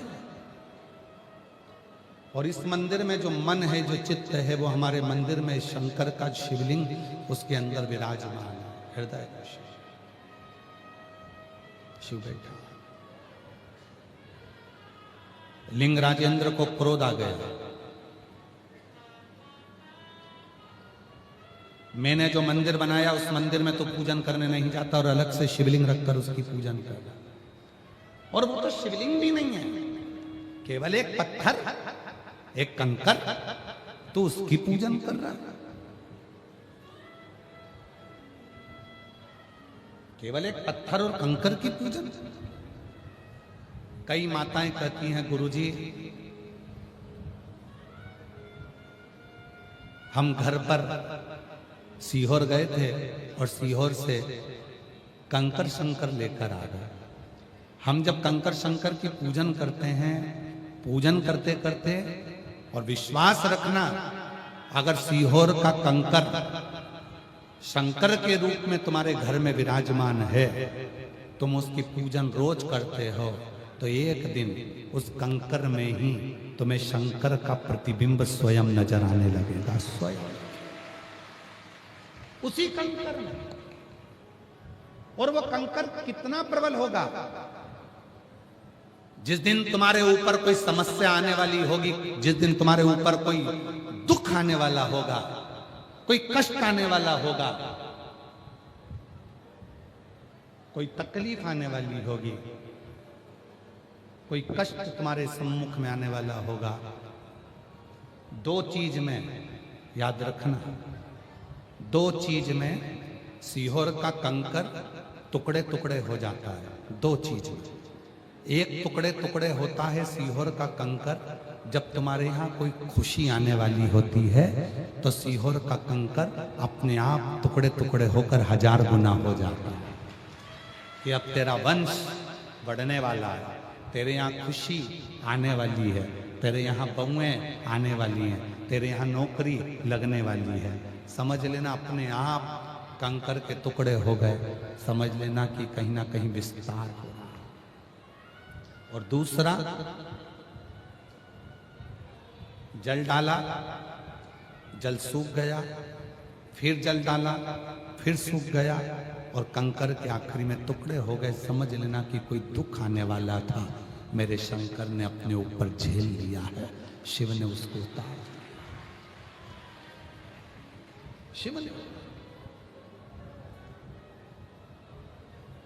और मेरे भोले तेरा सहारा है, मेरे भोले तेरा सहारा है, मेरी नैया का तू किनारा है, मेरी नैया का तू मेरे बाबा तुझे पुकारा है, मेरे बाबा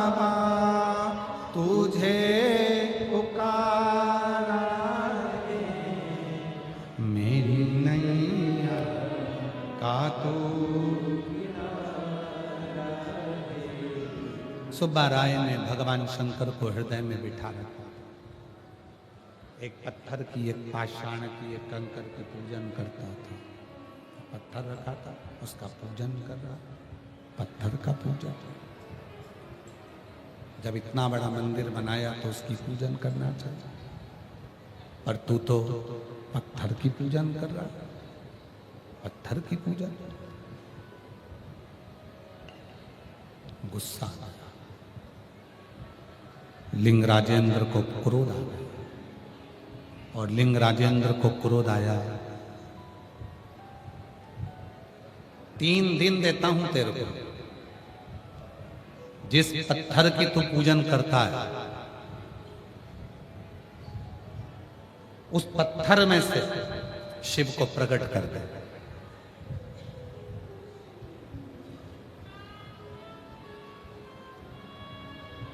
सुब्बा राय ने हाथ जोड़कर कहा, महाराज तुमने जो मंदिर बनाया है उस मंदिर में जो शंकर जी बिठाए हैं, क्या आप उसमें से शिव जी को प्रकट कर सकते हैं? लिंग राजेंद्र ने, राजा ने जैसे ही बात कही तो सुब्बा राय ने शब्द कहे तो लिंग राजेंद्र को बुरा लग गया। तुम मुझसे मुंह मिलाता? 3 दिन के अंदर जिस पत्थर पर तू पूजन करता है, जिस पत्थर की तू अर्चना करता है, जिस पत्थर पर तू दूध चढ़ाता है, जिस पत्थर पर तू जल चढ़ाता है, अगर उसमें से शिव प्रकट नहीं हुए तो तुझे मार दिया जाए। 3 दिन तो जाने दो। सुब्बा राय राजा को कहता है, अब भी चलो, आहूं में असर होगा, घर बैठे बुला लेंगे, तुम रूठे रहो भोले, हम तुम्हें मना लेंगे, आओ अभी चलो, अभी चलो। राजा ने रथ तैयार करा, सुब्बा राय पैदल चला। जिस शिवलिंग पर, जिस पत्थर पर सुब्बा राय जल चढ़ाता था, जिस पत्थर पर सुब्बा राय दूध चढ़ाता था, उस पत्थर पर, उस पत्थर के सम्मुख में पहुंचकर सुब्बा राय ने हाथ जोड़कर निवेदन करा, प्रार्थना करी, हाथ जोड़कर कहा, भोले बाबा कृपा करिए, करुणा करिए।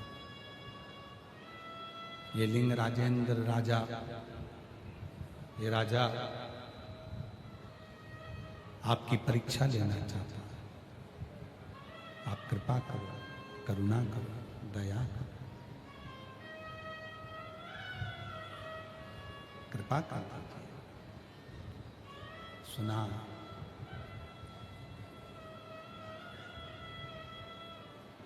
राजा सामने खड़ा था, शिवलिंग में से एक तेज पुंज निकला, राजा के सामने आकाशवाणी हुई, राजा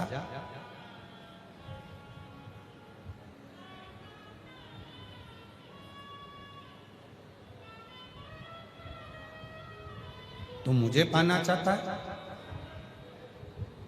सुब्बा राय की तो भक्ति प्रबल है,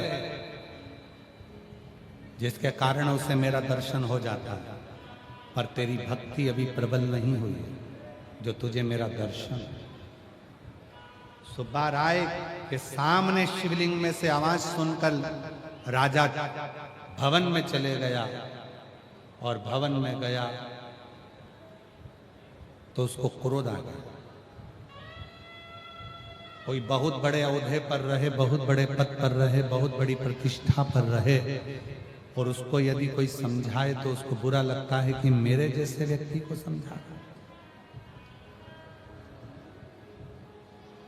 मेरे जैसे व्यक्ति को समझा।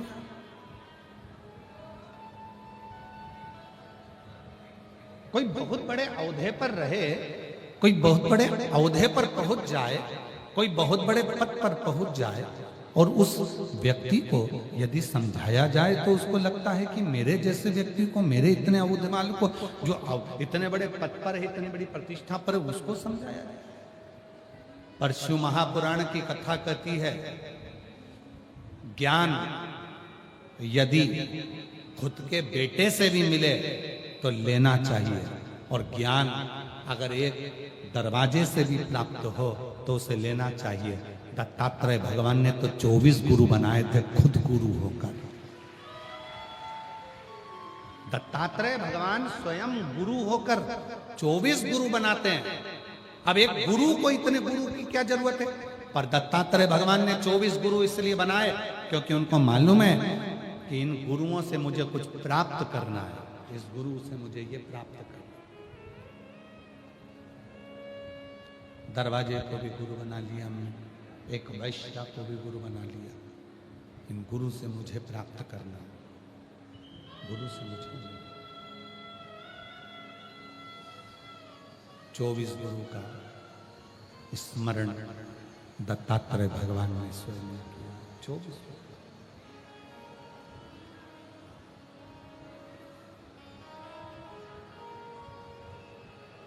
और शंभु शरण मांगू घड़ी रे घड़ी दुख काटो दया करीन दर्शन आपको। शंभु शरणे पड़ी मांगू घड़ी रे घड़ी दुख काटो दया करीन दर्शन। क्रोध में हो गया राजा, राजा को क्रोध आ गया। इतना क्रोध राजा को आया कि राजा ने एक चाल चल ली। सुब्बा राय पर गौ हत्या का दोष लगा दिया जाए। ये मुझे ज्ञान देने चला, मुझे उपदेश देने चला था।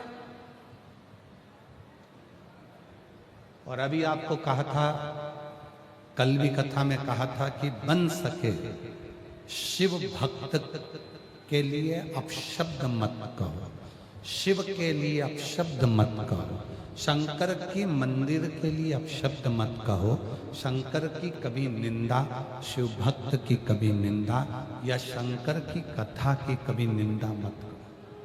अगर अपने जीवन को सुखी चाहते,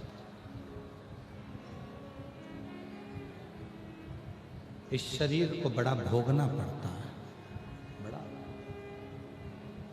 शिव महापुराण की 3 चीजों को अपने अंदर धारण करना। पहले नंबर पर शिव पुराण कहती है कि किसी आडंबर में मत जाओ, किसी पाखंड में मत पड़ो, किसी दिखावे में मत पड़ो, यहां वहां मत भटको, एक लोटा जल भरो और शंकर के मंदिर में जाओ, भटकना छोड़ दो। पहले नंबर पर शिव पुराण कहती है। दूसरे नंबर पर शिव पुराण कहती है अपने अंदर इतना विश्वास भगवान के प्रति उत्पन्न करो, इतना विश्वास अपने अंदर परमात्मा के प्रति रखो कि मेरी जिंदगी का सारा दुख सुख मेरे परमात्मा शिव के हाथ में है। ये दूसरे।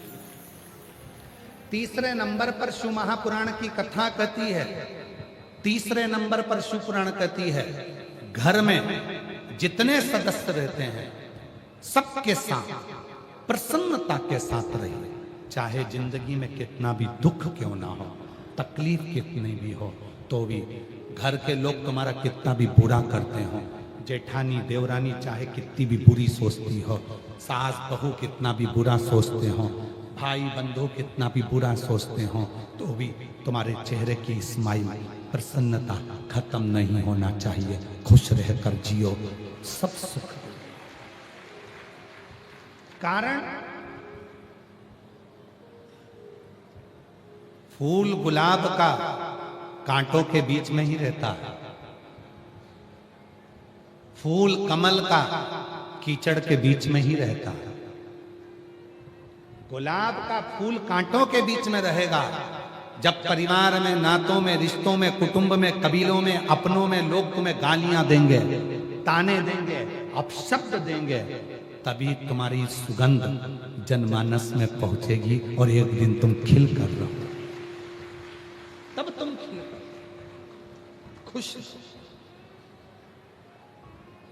गुरुजी मेरी सास ने गाली दे दी, गुरुजी मेरे ससुर ने गाली दे दी, गुरुजी मेरी जेठानी मेरा बुरा करती है, गुरुजी मेरी बहू बुरा करती है, गुरुजी मेरा बेटा बुरा करता है, गुरुजी मेरे ससुर बुरा करते हैं, गुरुजी मेरे रिश्तेदार बुरा करते हैं। करने दो ना, शिव पुराण तो आज से थोड़ी ना करी, कब से कर रही है, क्या किसको रोइए, जम के बोलो, चादर तान के।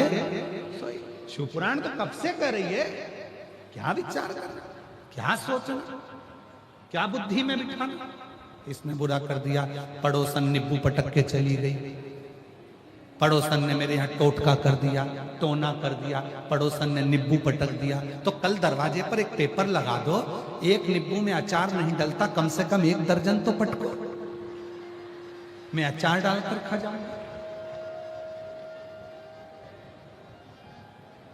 मैं अचार डालकर खा जाऊंगा।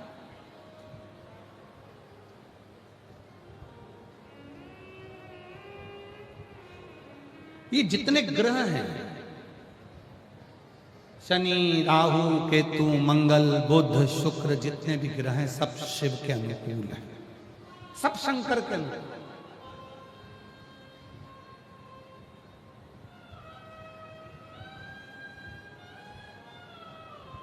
कोई कहता है शनि महाराज को नहीं भजोगे तो तुम्हारे ऊपर ये दोष लग जाएगा, कोई कहता गुरु जी को नहीं भजोगे तुम्हें ये दोष लग जाएगा, किसी ने कहा मंगल की पूजन नहीं करोगे ये दोष लग जाएगा, बुद्ध की पूजन नहीं करोगे ये दोष लग जाएगा। शिव महापुराण की कथा कहती है सारे देवता शिव की आराधना करते हैं, जो शिव की आराधना करता है उस पर कोई दोष नहीं लगता। आप शंकर की आराधना में,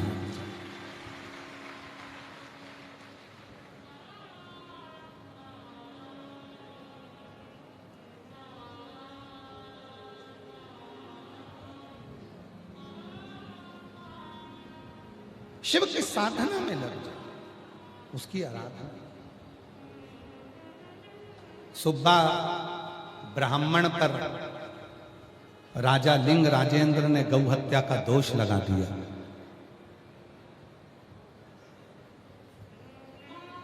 लिंग राजेंद्र ने ब्राह्मण को बुलवाया, सुब्बा राय तुमने गौ हत्या करी है।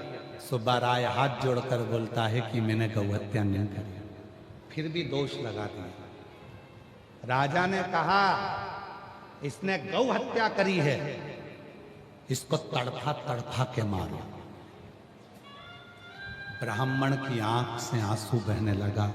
सुब्बा राय शिव की स्तुति करने लगा। जब उसकी चमड़ियों को खींचा जा रहा था, शरीर को तड़फा तड़फा कर जब मारा जा रहा था, सुब्बा राय के सामने शिव आकर खड़े हो गए।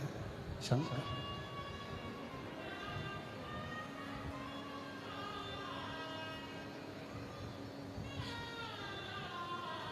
भगवान देवाधिदेव महादेव सुब्बा राय के सामने आकर, जिसकी चमड़ी खींची जा रही है, जिसके प्राण खींचे जा रहे हैं, जिसके शरीर में त्राण हो रहा है, जो मर रहा है तड़प तड़प कर, उसके सामने शिव खड़े थे। शंकर उग्रदानी सुब्बा मांग तुझे क्या चाहिए। मरने वाला व्यक्ति क्या मांगता?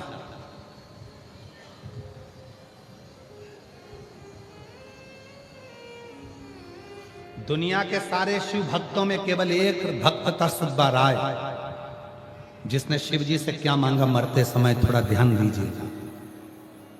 दुनिया का एक शिव भक्त जो भगवान से क्या मांग रहा है?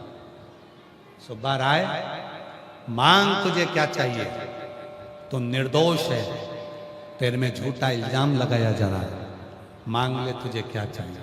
सुब्बा राय ने कहा मुझे राक्षस बना दो।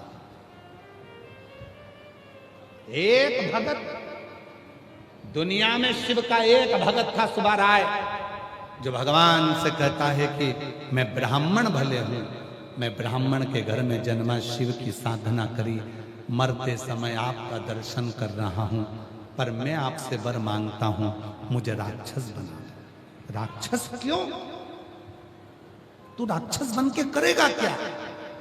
सुब्बा राय ने कहा, मैं ब्रह्म राक्षस बनकर इस लिंग राजेंद्र राजा को उसका दंड दूंगा।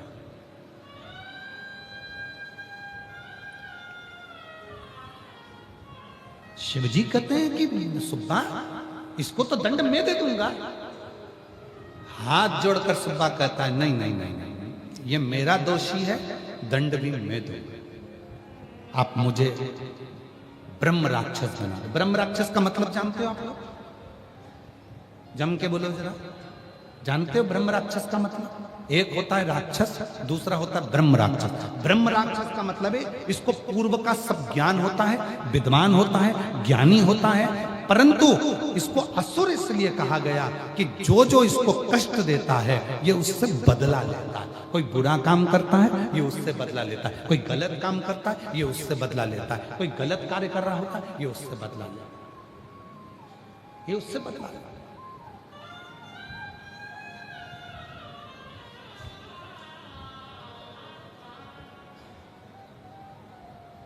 दोषी है और अगर उसने दोष किया है तो उसको तो दंड मिलना चाहिए ना, उसको तो दंड प्राप्त होना चाहिए। और हमने पहले भी इस व्यासपीठ से कहा है और आज फिर कहते हैं, पूर्व में भी कहा था,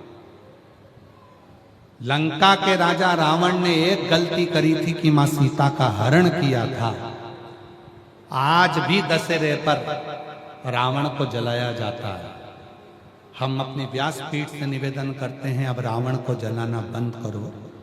अब एक काम चालू करो, अपने नगर में, अपने गांव में जो छोटी छोटी बच्चियों के साथ गलत काम कर रहे हैं उनका पुतला जलाना प्रारंभ करो। अब रावण का समय नहीं है।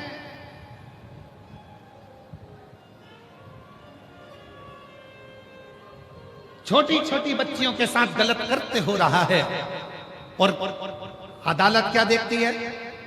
जिसने गलत कृत्य करा तो उसकी उम्र कितनी है? छोटी उम्र का है तो छोड़ दिया। वो बच्ची का क्या होगा जिसकी जिंदगी खराब हो गई? वो बच्ची का क्या होगा जिसने प्राण छोड़ दिए? उस बच्ची का क्या होगा जो नाबालिग थी? उस बच्ची का क्या होगा जिसने कुछ सोचा ही नहीं था? उस बच्ची का क्या होगा जिसकी पूरी जिंदगी बर्बाद हो गई और उसको छोड़ दिया गया जो नाबालिग था?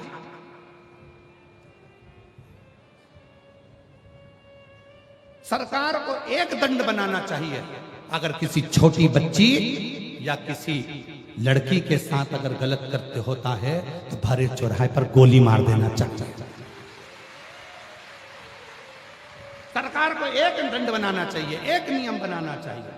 कब तक बेटियां, कब तक बच्चियां, ये छोटी छोटी बेटियां, ये छोटी छोटी बच्चियां कब तक भोगेंगी? कब तक? और मेरी जीजियों, आप लोगों से निवेदन है, यदि सरकार नियम ना बनाए तो आप एक नियम बनाओ, अपनी बेटी को इतना बोल्ड बनाओ, जीजा बाई जैसा, अहिल्या बाई जैसा, झांसी की रानी जैसा। घर में ट्रेनिंग दो तुम अपनी बेटियों को, घर में ट्रेनिंग दो तुम अपनी बच्चियों को, अपनी बेटी को जीजा बाई बनाना। और याद रखना, जब अपने घर की बेटियां जीजाबाई बनेगी तो उसके गर्भ से छत्रपति वीर शिवाजी जैसे बेटे जन्म लेंगे जो हमारे सौराष्ट्र की नींव रखेंगे।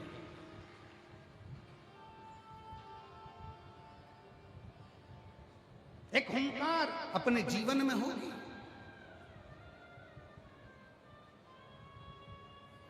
याद करो,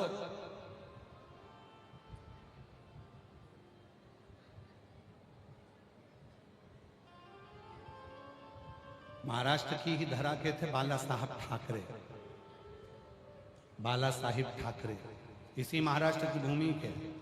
एक ऐसा शेर जब गर्जना करता था तो पूरा भारत हिल जाता था।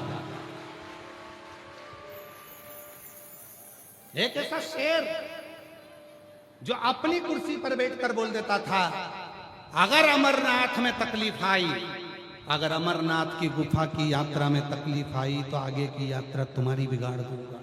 इसलिए तकलीफ ध्यान रहो। अपनी बेटियों को वो ज्ञान दीजिए, अपनी बेटियों को वो संस्कार दीजिए कि तुम्हारी बेटी जीजाबाई बने, तुम्हारी बेटी झांसी की रानी बने, तुम्हारी बेटी अहिल्याबाई बने। गलत कृत्य किसी बेटी के साथ ना हो। और एक निवेदन और इस व्यासपीठ से करना चाहूँगा, अगर हमारी वाणी में हम आपसे कह सकते हैं तो इतना जरूर कहेंगे कि अपनी बेटी को जैसे अपनी बेटी मानते हो वैसे ही मोहल्ले में जितनी बेटियां हैं उनको भी बेटी मानो और उसकी भी रक्षा तुम करो, उसकी भी रक्षा तुम करो, कोई दूसरा नहीं। कब तक चिल्लाते रहोगे बचाओ बचाओ बचाओ? कब तक चिल्लाओगे? खुद बचो ना, खुद स्वयं।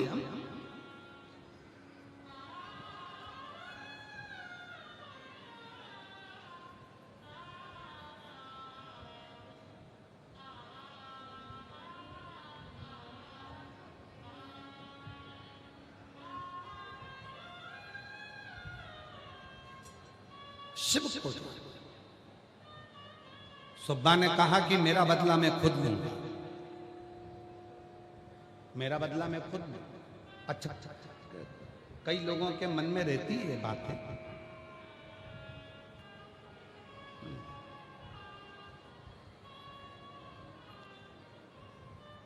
कल हम जब सबसे मिल रहे थे तो एक भैया हमारे बाजू में खड़े होके बोल रहे थे, गुरुजी आप जब कथा कहते हो तो उसमें थोड़ा सा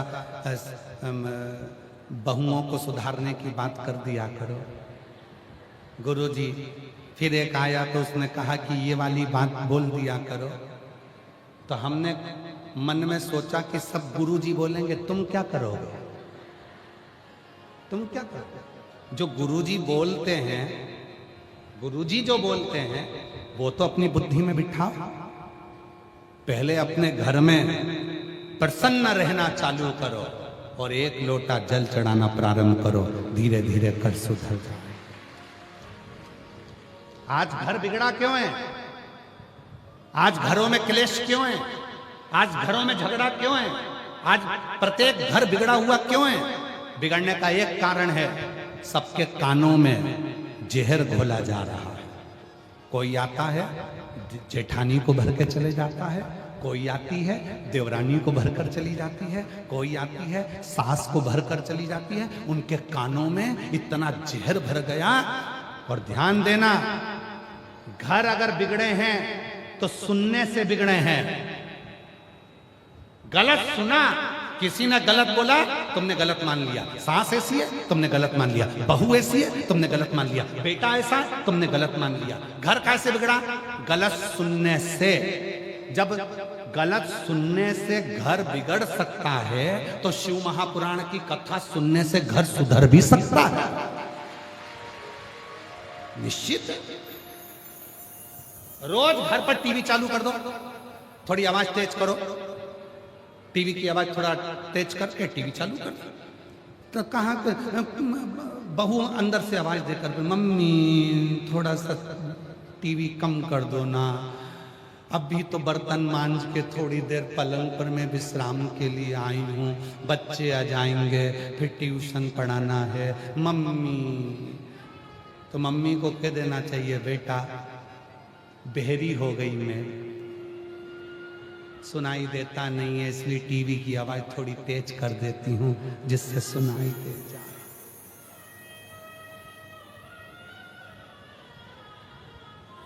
कथा में आवाज थोड़ी कम कर दो। और जब कोई सीरियल चल रहा हो, कुमकुम भाग्य,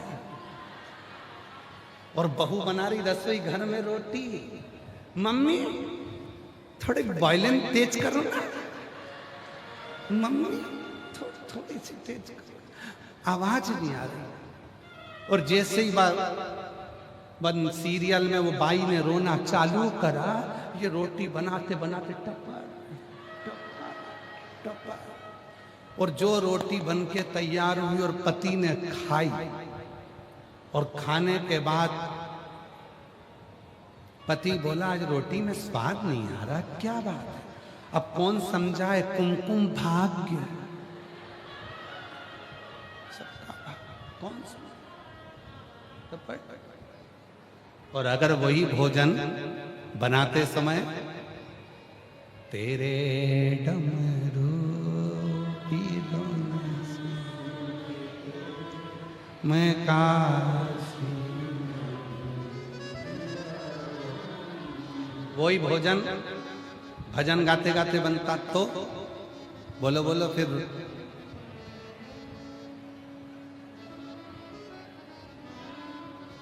रोटी में स्वाद आ।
सुना है हमने ओ भोले तेरी काशी में गंगा है, सुना